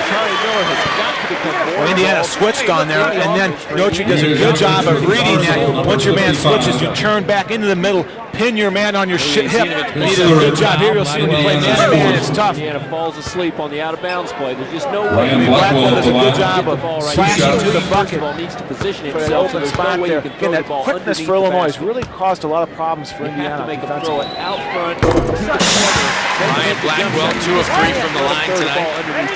Comes in averaging about 13 minutes a game in Big Ten play. He had an impressive pre-conference season, that is for sure. Big games, 14 against Boston State, 13 against Southeast Missouri State. Candy checks back in. Chris Candy will check back into the lineup. So an interesting Illini move by regain the lead, Lou Hanson. 47 to 46. Jerry G sits down with 8 points and 1 personal foul. Trouble. 8 ties now and 8 lead changes. It's been a close game all the way. Ryan Notary playing against Harris. Zinovich and the 3 personal fouls. Let's see if they go down low to Notary. Lost control, but no call. Wilkerson back the other way. Neil Reed. Defense now by top Andre Patterson. Double low post. Wilkerson dribble. Goes up for the jumper. Loose ball. Down in by Patterson. He's got an easy lane. That is the 9th lead change of our contest. Right now, in the back line there, you see Candy and Blackwell. Not a lot of meat. It's going to be a little problem how long we went to go with that type of lineup. Notary pulls in. Side, it's off. Candy on the offensive rebound. Hester for 3. Candy on the offensive glass again. The foul is going to go against Brian Evans, who was actually Ryan Blackwell. Well, he did a good job of trying to block out, but when he started blocking out, the ball had already gone up. And that you see Blackwell going up for the rebound. See, Blackwell does a good job. See how Candy goes to the weak side, Mike? That's what you try to teach your big men. Go to the weak side. Blackwell does a good job of sealing. Evans wasn't going for the ball, and that's why he got called for the foul. Ryan Notary pulled up to take the jumper against Harris a second ago. Harris Zinovich. See if he drives to the basket to try to work on Zinovich with those 3 personals. Lindemann is able to play tonight. So on a short rebound, great condition after missing the last 7 games. And Mandeville has not been back since being bonked in the head by Heldman. There's Notary working the blocks. And Evans gets the rebound. So he did what we thought he would do. It does not result in any Illinois points. Indiana by 1. A back and forth game. Patterson inside. Double team. They push it back up top to Brian Evans. Stop a drive on the baseline, and then he just reposts up again. Well, he gets the freshman block down. 14 seconds on the shot clock. Reed over Reed off to the right. Neil Reed with the field goal. That one to roll in 12. You get the feeling that Reed thinks he can take Heldman whenever he wants. He's been very successful beating him on the dribble. And there, he went over the top. Gives him a 3-point lead. The 12-30 mark. Kevin Turner had been quiet offensively. Good shot. Heldman has 5 points. He got him in about 40 seconds.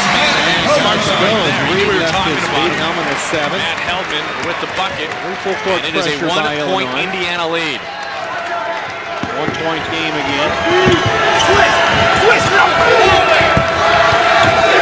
years ago, the Hoosiers 31-4. Big Ten champs and 17-1. Purdue has taken this into the last 2 years. Patterson again.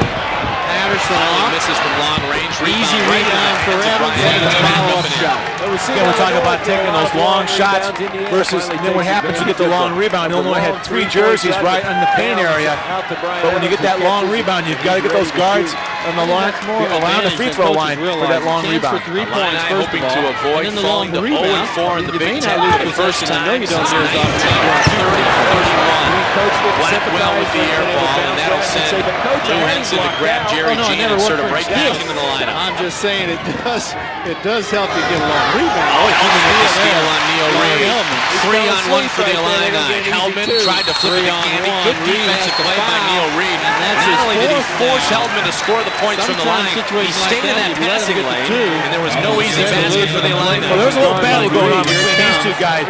Reed tries to cross over on him, and Hellman sits there and waits and waits. Then goes in with his left hand, knocks it up. And then there's now a 3-on-1. And Reed does a good job of staying at home and then getting the foul and stopping the easy bucket. And that's the fourth foul on Neil Reed. And they can't afford to have him sitting on the bench. He's their leader out there. Charlie Miller checks into the lineup.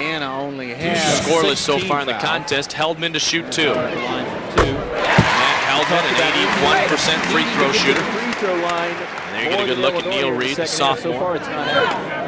Really run the show very well tonight for Indiana. You would have told Matt Hellman at the beginning of the year he'd be seeing these kind of minutes against the Hoosiers. Compliment, but I don't think it's going to happen.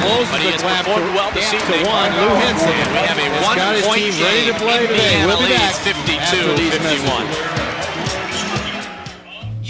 Okay, new rules. Individuals are no longer more important than the team.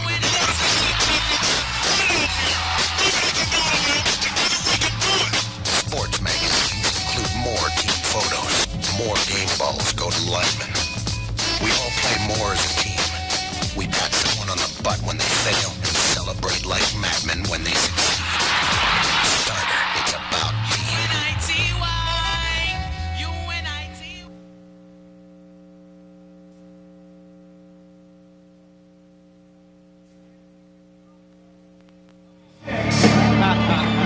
And you get your second game gear. I like that. Yeah. Look how high they go.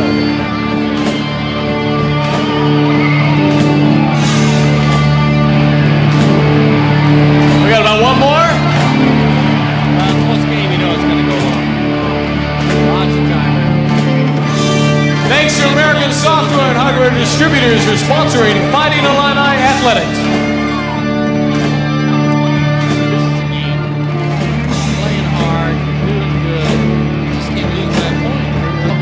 These are the ones we don't win. These are the ones, I mean, we need to win one of these bad. You know? So, comes down to the end, Indiana's going to do it.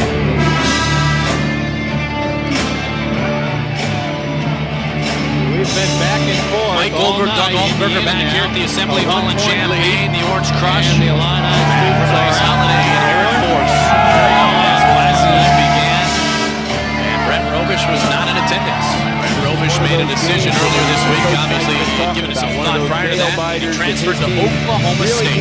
Well, you know, we talk about Matt Hellman. You brought up a good point. Matt Hellman, here you see the free throws. Illinois now finally starting to get to the line. But there's an example of Hellman stayed in there. I mean, he could have transferred this year. You just don't know. I mean, sometimes you think the grass is always greener on the other side. I hope it is for Brett. But in college basketball, if you hang in there, sometimes you never know what will happen.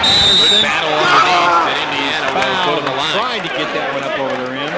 Indiana bench up on that one. Good determination shown by the Hoosiers. But he still got it up on the glass. That's what you like to see. Guy using his strength.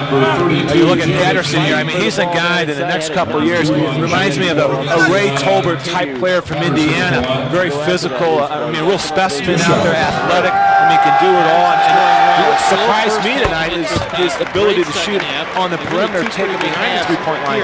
When he does that, extending the defense with the big fellas, it's tough. Second personal ball on Jerry G. Some have billed Andre Patterson. Offensive rebound again. Look at Patterson go up. Some have billed Pace he needs to play at all the time. Patterson, good work on the offensive glass by Harris Vujacic. Extends the Indiana lead to 4. Brian Evans needs to continue to kick him up and down the floor. Jerry Hester. Outside, no tree, back up top. Gandy on the free throw line. Tough shot. Great rotation defensively by Indiana, probably the best one. Ball went inside, everybody helped out, rotated, and the big fella came up there with a great block on Gandy.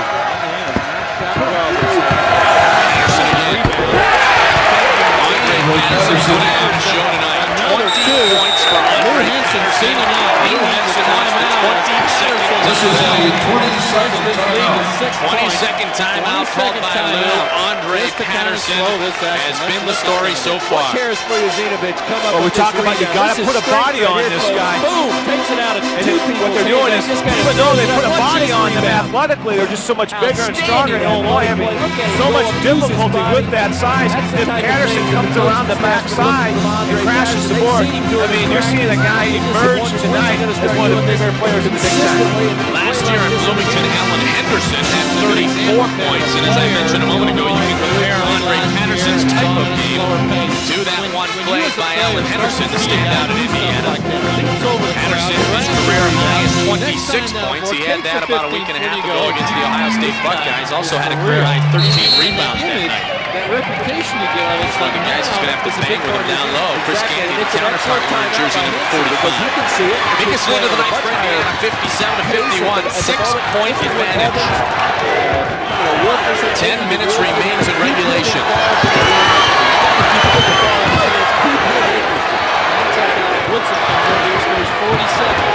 Jerry G.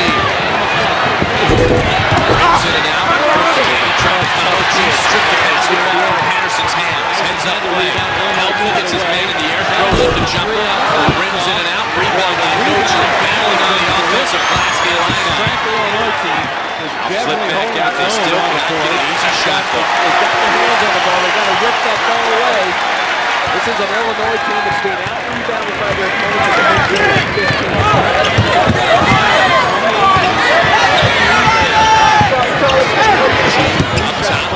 Pulls up the jumper, brings it out. Rebound finally hauled down by Indiana. Well, defensively, I mean, they've just put the, tighten the screws on Illinois. Illinois is having a very difficult time running their half-court offense. Inside to Patterson. Patterson bangs, throws it up off the rim, tries to go up strong again. Flipped up and off the glass now. Look at the offensive rebounds. Wow. 2-3 along go to the line with their fourth. The Hoosiers battling down low.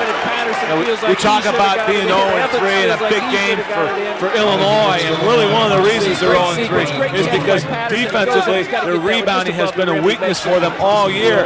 Here they're just getting pounded on the boards, giving shot after shot for Indiana, and you just can't do that if you want to beat good teams. Against Minnesota they struggled, Michigan State they struggled, and Michigan they just got pounded on the boards. And one thing that Lou Henson talks about is, hey, we've got to win the battle of the boards. I mean, that's his philosophy, Mike. And if he doesn't win that battle, then his team's at a deficit.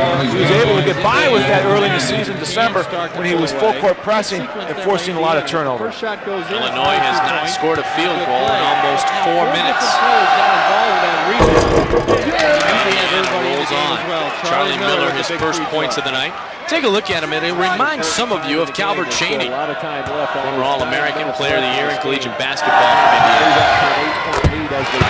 Charlie Miller gets them both. Now's when you really got to get down in the defensive stance. 3 minutes, 40 seconds and counting since the last field goal for the Illini, and it's an 8-point Indiana advantage.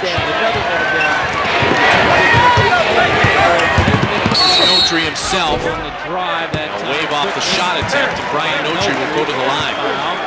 Well, you can just see Indiana's defense gaining confidence out there, Mike. I mean, they started denying the passing lane. Unfortunately, Notri was able to get on the wing, and they were denying so much that there was no weak side help when he put it on the floor. That Harris's fourth foul. Boy, has he been a big plus coming off the bench. And for the Illini, Kevin Turner, 33. Todd Lindemann is going to check in. Uye Zinovich for more personals, and Kevin Turner comes into the basketball game for Matt Helton. Well, you got to give Lindemann a lot of credit going in there. You know he's not 100%. Probably he's in a lot of pain. He's going to go in there and try to gut it out here for the next 3 or 4 minutes and help his team. Great effort by Harris off the bench. Brian Notri leading the way tonight. Notri is there. 4 or 5 from the line. Last year in Big Ten play, Brian Notri a brutal 3 of 17 from the stripe. is a different man and a different player this season. Ryan Notary solid at the line, and it is a 6-point Indiana lead. 8.5 minutes remain. Haven't turned the ability to heat it up quickly. Take care of the basketball from long range. Charlie Miller hits it to Andre Patterson. Now it's Jerry G on Patterson up top. Evans working Blackwell. There's Patterson, scored straight, throws up the 3 ball. Lindemann is all over Ryan Notary.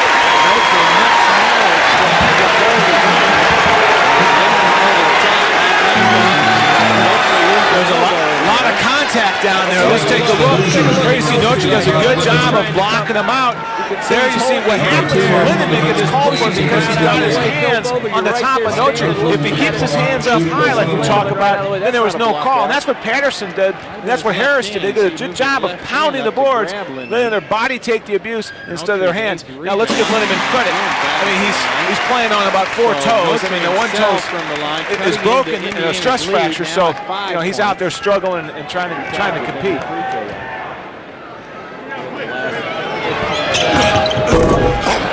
Patterson with the rebound. Ryan Notary 6 of 8 from the line. Illinois cuts the Indiana lead to 5, 59-54. Neil Reed is on the bench with 4 fouls. Heated inside, goes in off the left.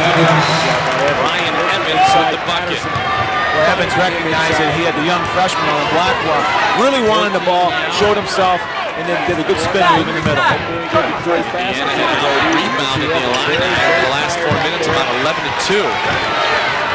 Now it is G spinning, had to readjust and go over the big man, Todd Lindemann, and that is why he's in the lineup, the 7-footer.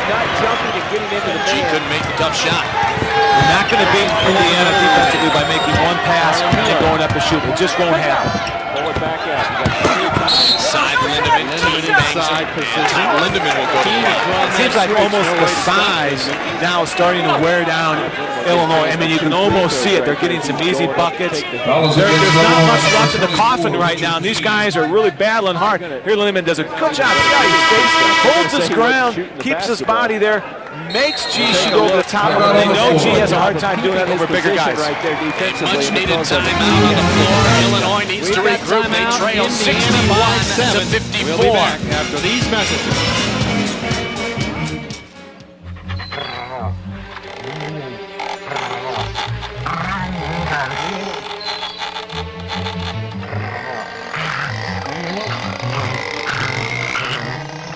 I wonder if the neighbor's got an ALS-resistant weed. Now that's what I call a resistant weed. Hey, Old Buck's good, but with Bucktril, we manage ALS resistance before it's a problem. Right, boy? Want to know more? Drop by your Bucktril dealer soon.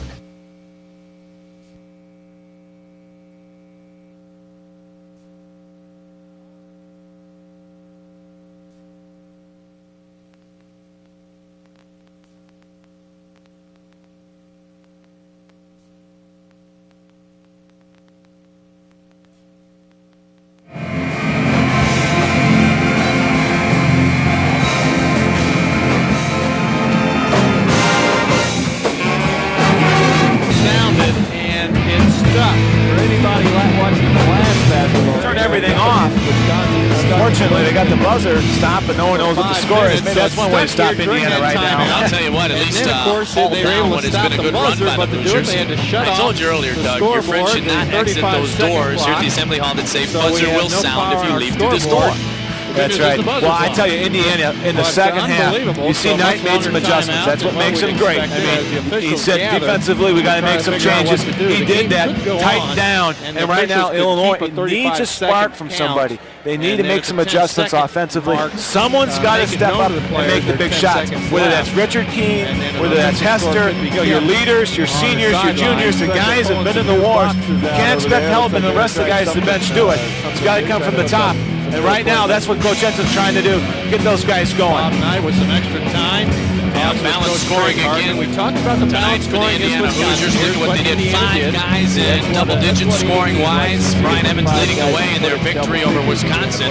A decisive victory at that by 26 points. And look again tonight. Very, very good. Zinovich is 2 points away from being the 4th man in doubles. Andre Patterson leading the way. Just a few points shy. 6 in fact of his career high. Well, you know, in Indiana, when they have that balanced attack, that's when they know they feel more comfortable offensively. Everybody's getting a look at it. They don't have to rotate the basketball. And here they've really done a great job of rotating the basketball and looking for the open guy.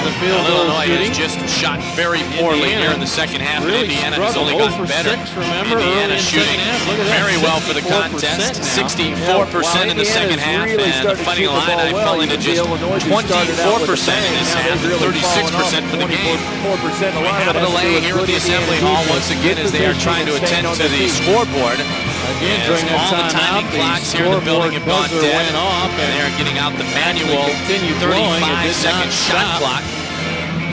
So we're trying to get things situated here so we can continue the game. Well, it does not get any easier for the Fighting Illini. They travel to take on the Iowa Hawkeyes, who were upset today at Wisconsin, and then at Purdue next Saturday before hosting the Ohio State Buckeyes and traveling to Evanston to take on the Northwestern Wildcats. And Northwestern. Meantime, Indiana is at their arch rival Purdue. Purdue undefeated in Big Ten Conference play, and then they host the mighty tough Michigan Wolverines. The 3-0 Boilermakers at Penn State, and then host the Iowa Hawkeyes. That will close out the month of January for the Indiana Hoosiers. 9-6 overall, 2-1 in the Big Ten Conference. The guys here at the Assembly Hall doing a diligent job of trying to turn this into a manual game. They'll work 2 35-second shot clocks at the ends of both floor. There you see the manual shot clock and the horn attached. Could be lowered. And obviously the official scorekeeper will keep the time at the table. And we will go from there. Pretty easily. This reminds me when we have practice and coach breaks out the 35-second shot clocks. And I mean, that's where he got them from. I mean, those are the things they use during practice. Illinois, we talk about 0-3 being a must-win. What's important is that what you have to understand is that this is a home game, and you can't lose your home game in the Big Ten. They lost to Michigan State. Now they're playing Indiana. Potential here, they could easily lose this game. So it's an important game and relative to the point where they can't lose at home anymore. 8-point lead. Take a look at former Illini standout T.J. Wheeler. Tommy John in attendance tonight. TJ, a very gritty player, graduated 2 seasons ago. He has been working in North Carolina recently, he mentioned. Obviously, he's looking for a big win. 2 years ago in Indiana's loss here at the Assembly Hall, T.J. Wheeler had 13 points. The Illini attack. He brought a lot of toughness, and he was one of the guys that did all the dirty work. And now, right now, that's what sort of Illinois is looking for, some of their identity. With Kiwan out, someone's going to play point. Helmut's done a good job stepping up. Now you see the finally getting up, finally got some power. But they're still looking for a guy who will do some of the dirty work on the perimeter, and that's where they've struggled with Hester and maybe putting Notri in there. But Notri's having to guard the guys down low, so defensively they're still looking for someone like a T.J. Wheeler. Competitor. There is one word you would use to describe T.J. Wheeler. It is competitiveness. Yeah, a lot of times we call them grinders. Guys that always grinding, almost like a golfer. And they say they don't have talent, but they all have talent, or we wouldn't be here. Really, all they need. Out on the floor. But T.J. was that type of guy that gave no inch. It's been a tough second half for the Fighting Illini faithful, looking for something to happen. You'll see plenty of action. Saturday doubleheader brought to you by Creative Sports will begin at Breslin Center in East Lansing, Michigan. Iowa taking on the Spartans of Michigan State. Tom Izzo's team this season. Followed by the Wisconsin Badgers taking on Ricky Birdsong's Northwestern Wildcats. Check your local listings for the station in your area. Bob Knight, Bill Bova, Eric and Lou Henson combining for many a win. Bobby, number 11 all-time, 9th on the Division I list. Lou Henson, 17th all-time in coaching victories, 13th among Division I coaches. Great start, 3-1, and Indiana's third victory. It's been a long playoff now.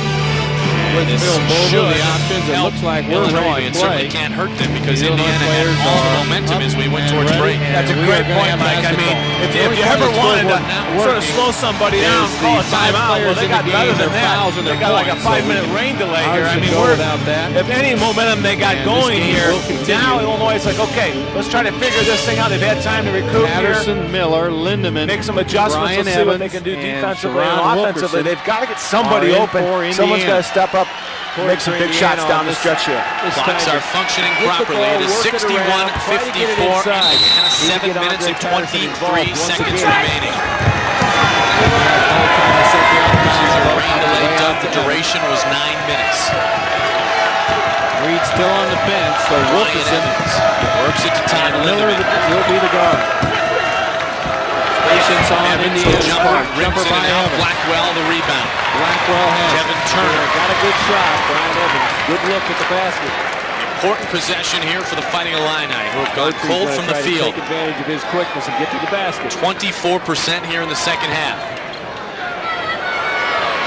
Hester screaming for it down in the paint. Now Notary up top. Blackwell has room, decides to give it to Jerry Hester. 12 on the shot clock. Wilkerson tapped it away right in front of our broadcast position. 9 to shoot. Turner inbound. Well, you can see offensively, there was a couple times where someone was open, but the ball got there just a little too late. Here you'll try to see someone penetrate and make something happen. They've only got 8 seconds.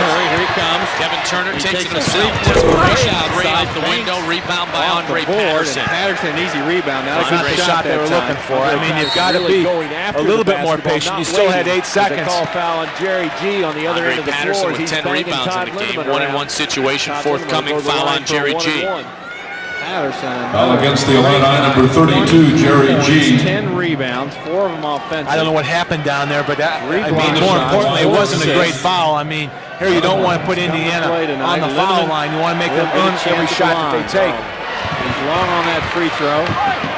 There is saving it, but he threw it nowhere. It'll be Indiana basketball. Players are fighting for that ball. Hester saved it. Threw it out of bounds. Indiana will have it underneath their own basket. Inside now. Wilkerson and Patterson. Third double-double of the season with 10 rebounds to go along with the 20 points. Get it inside. Holding violation call on Kevin Turner, matched up down low against Sherron Wilkerson. That'll be the 18th foul against the Illini. 1-1 situation once again. That's one thing when you play Indiana. You're going to post up. You're going to screen. I mean, you're going to be a full-dimensional offensive player. There you saw Wilkerson does a good job of posting up. Turner tried to get around, gets his 3rd foul, but you've got to be ready to play all different positions when you guard a great team like Indiana, because offensively they put so much pressure on you. Blackwell sits down, as does Kevin Turner. 67% from the line. Reinserted into the Illini lineup. Sherron Wilkerson, 2 points. He was hurt in 1994 in the NCAA tournament against Temple, suffered the broken leg. About 18 months. He's come back very slowly, but you'd almost expect that. Tough time for the kid, the former Mr. Basketball for the state of Indiana. Especially an injury like that. I mean, you're not only out maybe 6 months. You know, someone has a knee, they're out 6-7 months. He was out 18 months. I mean, I can't imagine. It's going to take him at least a year to get his edge back, as we call it. Patterson again on the offensive glass. Really controlled things inside. Andre Patterson, 5 offensive rebounds. This can turn into a 3-point trip again. Wilkerson, the hanger, brings it out. Missing. Working again. Will come away with the basketball, and Notary shows the frustration. So 2 offensive rebound chances by Indiana. Well, when you're big and strong, like Indiana is, it gets frustrating. Everybody's competing out there, no one harder than Notary. You don't want to show up your players. I mean, I know Brian is frustrated, but hey, listen, Jerry G and everybody else is trying real hard. And sometimes when you get in this position, you know, it is frustrating. I mean, it's just like a golfer goes in a drop. Right now, Illinois is just down, and they've got to make something happen right now with about 6 minutes to go. Back in for Illinois. Andy for Notre Dame. Nice to see Notary go to the bench. He's really been problems for him. Ryan Notary will sit down. Really tough inside. Indiana's got 10 of the last 12 rebounds. Charlie Miller, perfect 4 for 4 from the line. It is a 10-point lead of the night. Their biggest lead of the contest. Less in the game. Just under 6 minutes remains. This guy's going to have to take this team on his back. Keene on a drive. Just at the go and a foul. Richard Keene on individual point play. Well, you said that right on cue. I mean, you can almost see the determination in his face. Take a look at it. I mean, he goes really hard to say, listen, I'm the senior on the team. I got to make something happen. Finally gets the basketball. Finally, I mean, that's what Indiana's done a good job of denying him the basketball and getting him out of the offense. 64th birthday, January 10th. Keene has always seemed to play well against Indiana. 19-point performance his sophomore year. Last year, 16 points here, 13 points on the road. Richard Keene connects on the three-point play. Keene has 10 tonight. Full court pressure. Ball tipped away. And from the other side of the floor, Ron Grissom makes that call. Yeah, I know the crowd here doesn't like it, but that was a good call. Gandy reached in there, almost got away with it. That's his 4th foul. Grissom got it right at the Tried to make something happen. Picked up. Good idea by Coach Henson. Full court. Try to force a turnover. 10th team foul on Illinois, so Brian Evans will shoot 2. He comes out, he does, and Notary back in. As Brian Notary will replace Chris Gandy. As they're into, what do you call that? What he's doing is Gandy's in there for defense, for rebounding, put some size in there. Notary, on the other hand, offensively, is in there to make more of a mismatch. So you can see them going in and out for each other. That one went left, right from Evans. The get-go is a left 6 from the line. Time on the clock. Illinois has to be patient. Don't try to force it. Keene fouled by Wilkerson. It was a call away from the basketball. Second time in a row, he's drawn the foul. 3 now on Wilkerson. And again, Keene's going on. Sherron Wilkerson, that'll be his 3rd. I don't know exactly what Keene really came off that screen. Curl. Sherron was really behind him, recognized that. Not a smart foul by him because, you know, Richard wasn't going anywhere. He had a tough shot. And I don't know if he could have made that, but he bailed out and fouled him. Keene can pull the Illini within 6 at the line. First. Richard Keene, a perfect 4 for 4 from the stripe tonight. It's been tougher for him to do. But he has come down the last 2 times. It's up to you, big boy. Notary's done a good job offensively also. And for Illinois to pick up full court again if he makes his bucket. Notary at the head of the pressure. 6. Full court pressure. Wilkerson tries to break it down. You just take your time. Wilkerson. And again, the foul. Ron Grissom from right in front of our position, which is a different angle than what the closer The foul is on Illinois. What Coach Henson's upset about is that he felt Sherron was out of that's the 4th foul on Richard, but he was out of control. Therefore, he should not have gotten that call. And Hellman did a good job sliding over to take the charge. Especially against the press, be good to have a Reed in there. As a team, you have to understand, Illinois is not really a pressing team like, let's say, a Cincinnati or a Kentucky. So there are going to be holes in that press. So if you play smart, Wilkerson gets the first. Hey, you see, gets by here. Richard Keene stays with him. Hellman's in position. But see, Richard again reached in. Good call by the official. You cannot reach in the Big Ten. They're going to call it every time. And Richard has a habit of doing that, putting his hand in there. Hellman was in position. You knew Wilkerson was going to ride it, going for the charge. Here is Richard Keene. Dribble penetration. Throws it through the hands of Jerry G. Ball not tipped out of bounds to Indiana. Richard Keene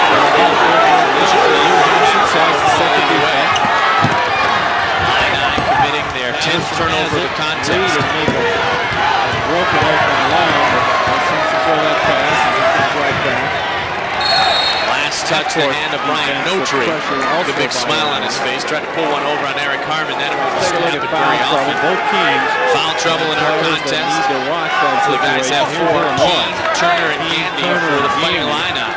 Neil Reed has 4 along with Harris Zinovich for Indiana. And that's a problem because because they're pressing right now. Maybe looking to foul. Well, who's going to foul? You've got three of the guys out there with 4 fouls. T1 Garris on the bench. Evans, shot fake. The leader. Patterson is over the line. That will be the 4th. He went over Patterson through the foul. That's his Boy, that's what gives coaches gray hair right there. I mean, right over the top. Have 4. It was almost set up by some of the calls earlier. Patterson, he and goes in there. I mean, that's when you experience. You've got to read what's going on out there. See Hester push. Maybe he didn't touch it, but just because he went over the top, he got the call. Patterson for the foul. Jerry Hester shooting for the Illini. 2 shots. Hester gets the first. Shot is good by Hester.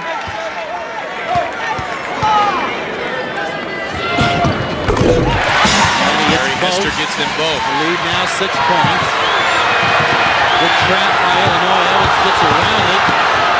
Goes to Patterson. Not the guy who went to handle it against the press. He picks it right up. Illini have pulled back to within 6. They trailed by 10. And plenty of time on the clock, Doug. 4.5 minutes So remaining. Indiana tries to set up a different type of offense. They go the very good from the line, though. They drop back to the 2 showing. So this is Indiana. 81% Big Ten play from the stripe. You know, they still got 10 seconds on the shot clock. Will also be very deliberate working the shot clock. Down to Neil Reed, 2 on the shot clock. Great play by Neil Reed right there, drawing the foul. They are going to bail him out. They're going to call the foul on Richard Keene, and to add insult to injury, they're going to give Neil Reed 3 free throws, and there's 1 second remaining on the shot clock. Play there. You know, one thing you also teach, Mike, is don't leave your feet, especially on the perimeter, and that's the 5th foul. Neil's already got the shot. Don't go up and leave your feet, because an Indiana team will try to do that and make that contact, draw that foul. Richard trying to make something happen, but almost too late. He should have taken control a little bit earlier, but I got to give him credit. He was out there battling, trying to make something happen. And now you see Indiana up on the free throw line. That's one area where you don't want to see them, because they do make their free throws down the stretch. Write it down. That could be the turning point right there, the basketball game. 1 second on the shot clock. Richard Keene looked as if he was starting to heat things up. Commits the personal foul. It gives Neil Reed 3 free throws. He is the most effective free throw shooter on the Indiana team at 90% of the year. 3 to make 2, kid. 1 of 2 now. Most importantly, Richard Keene's night comes to an end. And that's tough, because you've got now Keewan on the bench. With the injury, Richard Keene, your leaders, the guys that you look for in leadership, take control of the game, and they're on the bench. Neil Reed gets 2 of 3 from the line and pushes the lead back to 8. Now it is up to Jerry Hester. Will be the primary option offensively. Hester has been very quiet offensively tonight. No trip. In traffic, Ryan. No trip. Neil Reed picks up the loose ball. Here's where you just don't want to dribble into any traps. You got to keep your head up, see where everybody is. Back to man-to-man, heads turn. Holding foul goes against Illinois. Rolls the lane. Well, every call, I mean, it just seems like Illinois, can't get a break. I mean, they're out there hustling, trying to, here you see they're trying to make something happen, but you can't beat Indiana by one-on-one play, and that's what Illinois tried to do here in the second half. It's not going to happen. They play too good team defense. On the other hand, Illinois team defensively has had major breakdowns, and that's why they're getting called for the fouls, because they're put in positions where there's no help, and they try to make something happen defensively, and they're getting called for the foul. Wilkerson at the line. Indiana's been there. 6 points. He had 0. That's 6 he got all here in the second half. Illinois has got to look for a quick bucket. Good timeout by Lou Henson. 3 minutes, 29 seconds remain. Indiana is a 9-point lead. Illini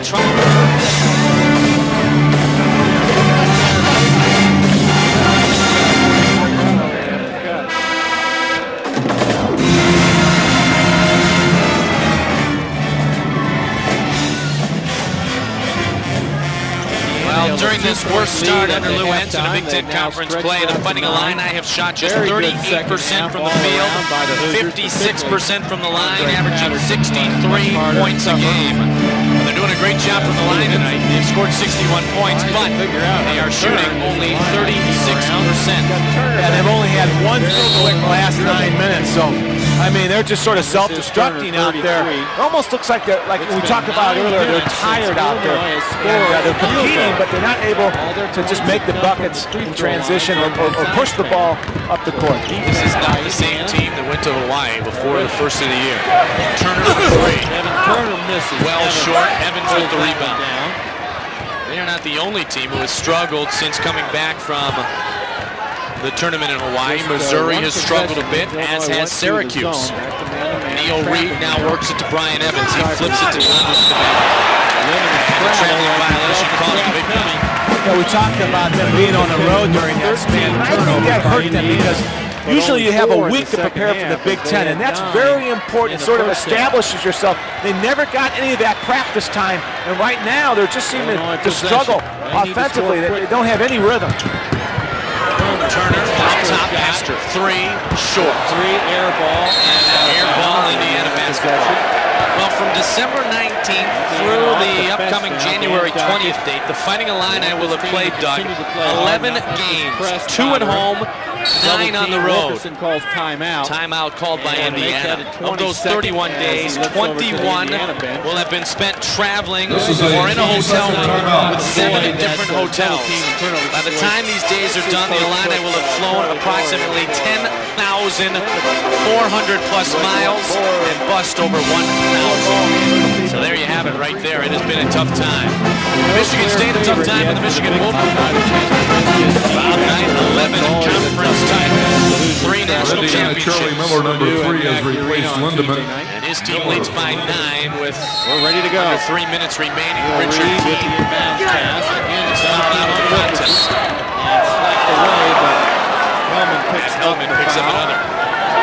I mean, this is what Indiana tries to get you in a scenario where with about 6-7 minutes to go, they're up by 5 or 6. They take care of the basketball, get that high percentage shot.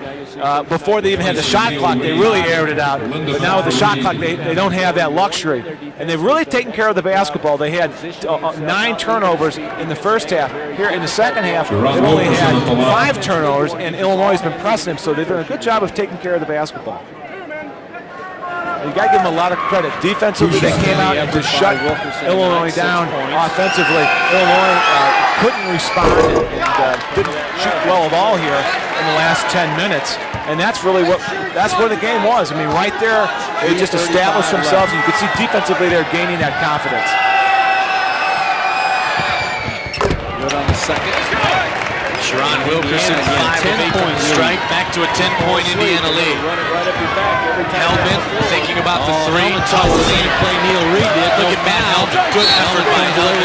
Rebound, and Andre Patterson picks up the foul. Hellman very quickly in there, and that is 5 on you got to get Illinois A for effort. I mean, they're out there hustling. I mean, it's not like they don't want it. I mean, energy-wise, emotion, they had it all going for them in the first half. Terrific. Yes, it's a foul for Andre Patterson. He played well. That's one thing. See, we talked about them being a little disorganized offensively. See, he had 4 fouls. 3 block they never shots, went at him again. And a great they almost forgot about getting the ball inside, and they tried to go to the perimeter a little bit too soon.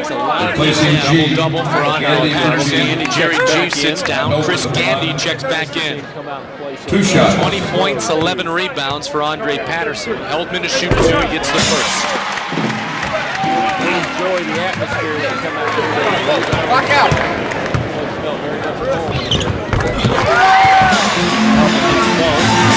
Full court pressure again, 2:25 Full court left. pressure again by the Illini. Wilkerson breaks it down the far side. Dribbles Coming back, between Chris Gandy.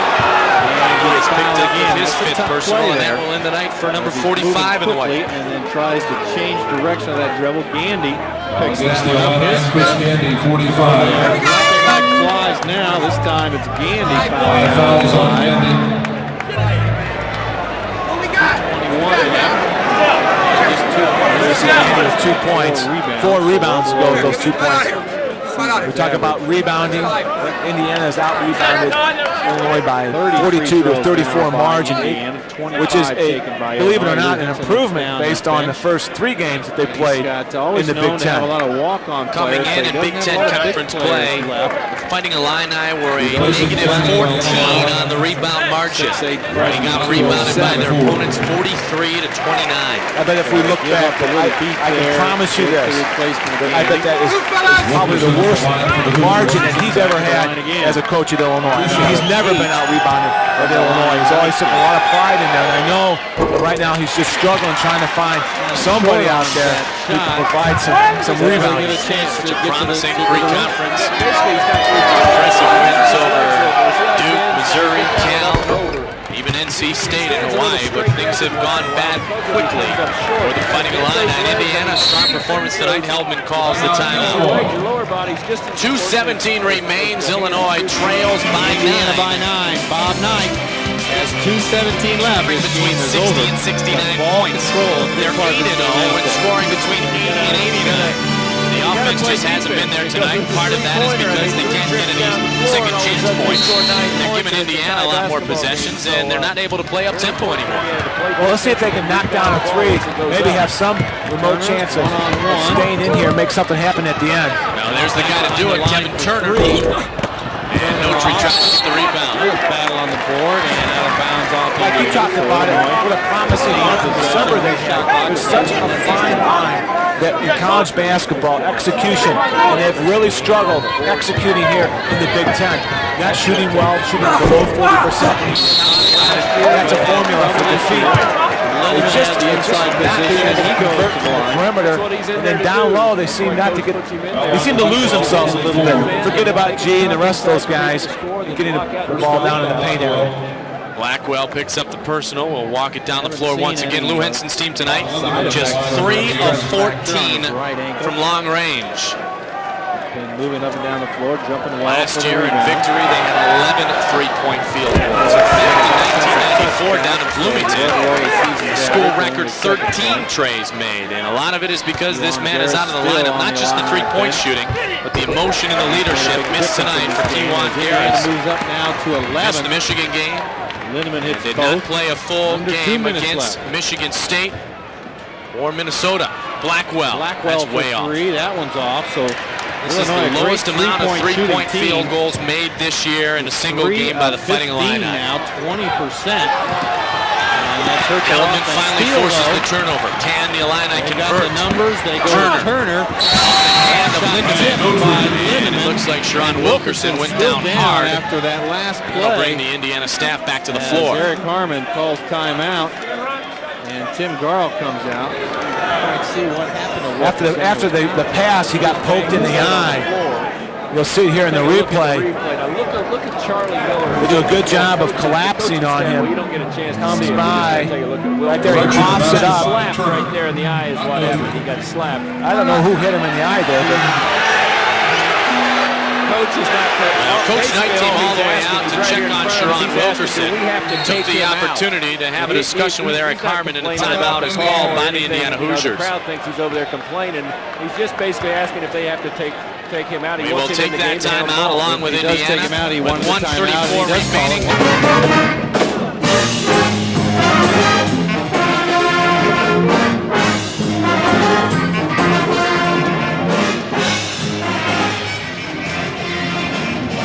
Indiana Hoosiers looking to go 3-1 in the Big Ten. They have a great chance of doing it because of the efforts of tonight's Ford Player of the Game, Andre Patterson. A strong performance tonight, 20 points, 11 rebounds, and Patterson had more three-pointers made this evening than he had in the entire season prior. 4 threes tonight for Andre Patterson, your Ford Player of the Game. in the second half, he really established himself, especially on the boards, and that's really, although he hurt Illinois in the perimeter, in the second half, he sort of put the nail in the coffin when he went in there strong and started crashing on the boards. Sad to say, as the Illini look as if they're going to fall to 0-4 for the first time in Big Ten play since 1930-31 when they opened the season 0-5. And you travel to Iowa and then to Purdue, Doug. Well, that's why this was such a big game, Mike, is that you're going on the road, it only gets tougher And that's why we say you got to win at home, because when you go on the road in the Big Ten, it's a very difficult environment to have those must wins. Now Illinois has lost 2 games at home, Michigan State, and it looks like here Indiana, and they've really had a difficult time now of going uphill and trying to make something above 500. Misses. He still cannot hit a 3-point field goal. Kevin Turner too strong. There's another 2 misses. 3 of 16 from beyond the arc. Almost seems like their confidence now. They're almost doubting themselves, which we didn't see in December, where they went up very confidently. And when you don't have your leader out there, the guy that was picked by some to be the Big Ten Player of the Year sitting on the bench, I think that's all caught up with him. Finally, there you see Kiwan. But you've got to have him in there because he can take control of the game in the last 10 minutes. Although he didn't play great in the first half, it seemed like in the second half, Duke and Missouri and the rest of those big games, he always seemed to make that clutch play down the stretch. 17 points. 78-65. Just over a minute remains. This will be the first win in Champaign for Indiana in 3 seasons. Really struggle there. Last 2 trips 1 minute to play. 3 of 18 for Illinois. 1 minute remains. Lindemann. Fouled by Kevin Turner. And get 2 shots there. That should do it for Kevin Turner, and that may be his 4th. So we talked earlier, Ted, about a close game on the road, see what Indiana can do. And Number 4 on Turner. Lindemann at the line for Indiana. The silence in this building right now is deafening. This is how the start of the Big Ten season has been for the Fighting Illini. When they went to Minnesota, it was just a game where they made a couple shots down the stretch. They easily could have won that. Michigan State is a game again. It's sort of like this. They sort of just struggled, and they kept it a little bit closer, but just seemed never get in sync. And then Michigan, they went up there and just had a very difficult time against a very powerful, strong team with a lot of size, and that's what's happening to them in the Big Ten. They're matching up with teams with a lot of size. They're finding out that, hey, you get the ball inside, so until they have some success, people are going to continue to just pound the ball inside against the smaller lineup. Notre, a great game. Frustrating moment for Brian Notre. Points. Good play defensively by Brian Evans. And just stripped worked his Notre way the into the basketball. starting lineup. He was a The attempt for reserve the early in the 3-point, year, but and Evans will go to the line. Fouled by Brian Notre, who leaves with 16 points. Through it all, this guy has fought hard. We talk about a fighter right there. I mean, 16 points, 9 rebounds. He just was everywhere, picking up the loose balls. On the road, on the faces of the Indiana players, it's been quite a while since Career high tonight for Brian Notre, 16 points. Michigan State, Purdue, really quality 14 points against Michigan State, 11 against Michigan. Very strong in Big Ten Conference play. Well, if you're Indiana, this is a huge win because historically, like you said, the last 3 seasons, they haven't come out of here with a W. So for them to come in here with the type of team he has, gaining confidence, talking to the coaching staff before the game, we're getting a little better and better. We think that at some point in time, we're going to turn that corner and everything will start to click. Player of the year. He's replaced now by Robbie Eggers. Eggers checks in for Brian Evans, who got near that steady season average of 20-plus points a game. Brian Evans, 9 of 10 from the line, 19 points in the contest. Out of bounds. No, saved by Harris Mujezinovic. He's played well come off the bench, especially in the first half. We saw in the first half, he hit the this is not the strongest of Indiana teams, but you know what? Eggers the in for the layup. Shown through at the end. 20 seconds left to the as Indiana moves to 3-1 in Big Ten play.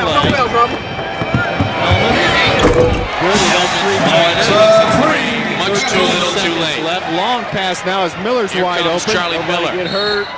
And he went is in for the layup. Well, Doug, with 12.3 seconds remaining, this Indiana victory will turn out to be their largest margin of victory in Champaign since the 1975-76 season, a year they won the national championship. Well, I mean, Illinois, let's talk about them for a minute. They've got to go back. You talk about fundamentals. They've got to get back to the fundamentals. Basic basketball. Almost try to do whatever it takes here. They're going to Iowa. That's going to be a tough time for them. They've got to get Kiwan healthy And I mean, right now, they're going to have a tough time getting in the tournament, but they can turn it around. I mean, you look at a team like Purdue last year that lost their games early and went on a hot streak. This team is capable. We saw it in December, so they've got to get it back together, put all the puzzles, put all the pieces of the puzzle back together, and try to get something, make something happen out there. We'll start with getting number 22 healthy. And we're down to the last seconds. Charlie Miller gets grabbed from behind, so 3.3 seconds remains. And we talk about what are some of the things you mean by fundamentals. Well, executing offensively. You're shooting around 30, above in the 30 percentile. You're not going to beat good teams. The other thing is rebounding. You got to do a little better job rebounding. I mean, he knows these things. Don't get me wrong. It's not like I'm going to tell him something he doesn't already know. And that's the frustrating part as a coach. You got to have patience. And it's tough to have patience when you were so successful just a couple weeks ago. 33% shooting tonight for Illinois. Now, in all fairness, they've had the desperation three-point field goal attempts late. A smile on the face of Andre Patterson and the Indiana Hoosiers. Not a great shooting night, just 42%, but nonetheless, decisive victory. We've got a final score. Indiana 85, Indiana Illinois 71. The Fighting Illini 71. Illinois and Indiana falls moves to to 0-4 in the Big Ten for the first time since the decade of 1930. For Doug Altenberger, I'm Mike Glover saying, so long everybody, Indiana wins big.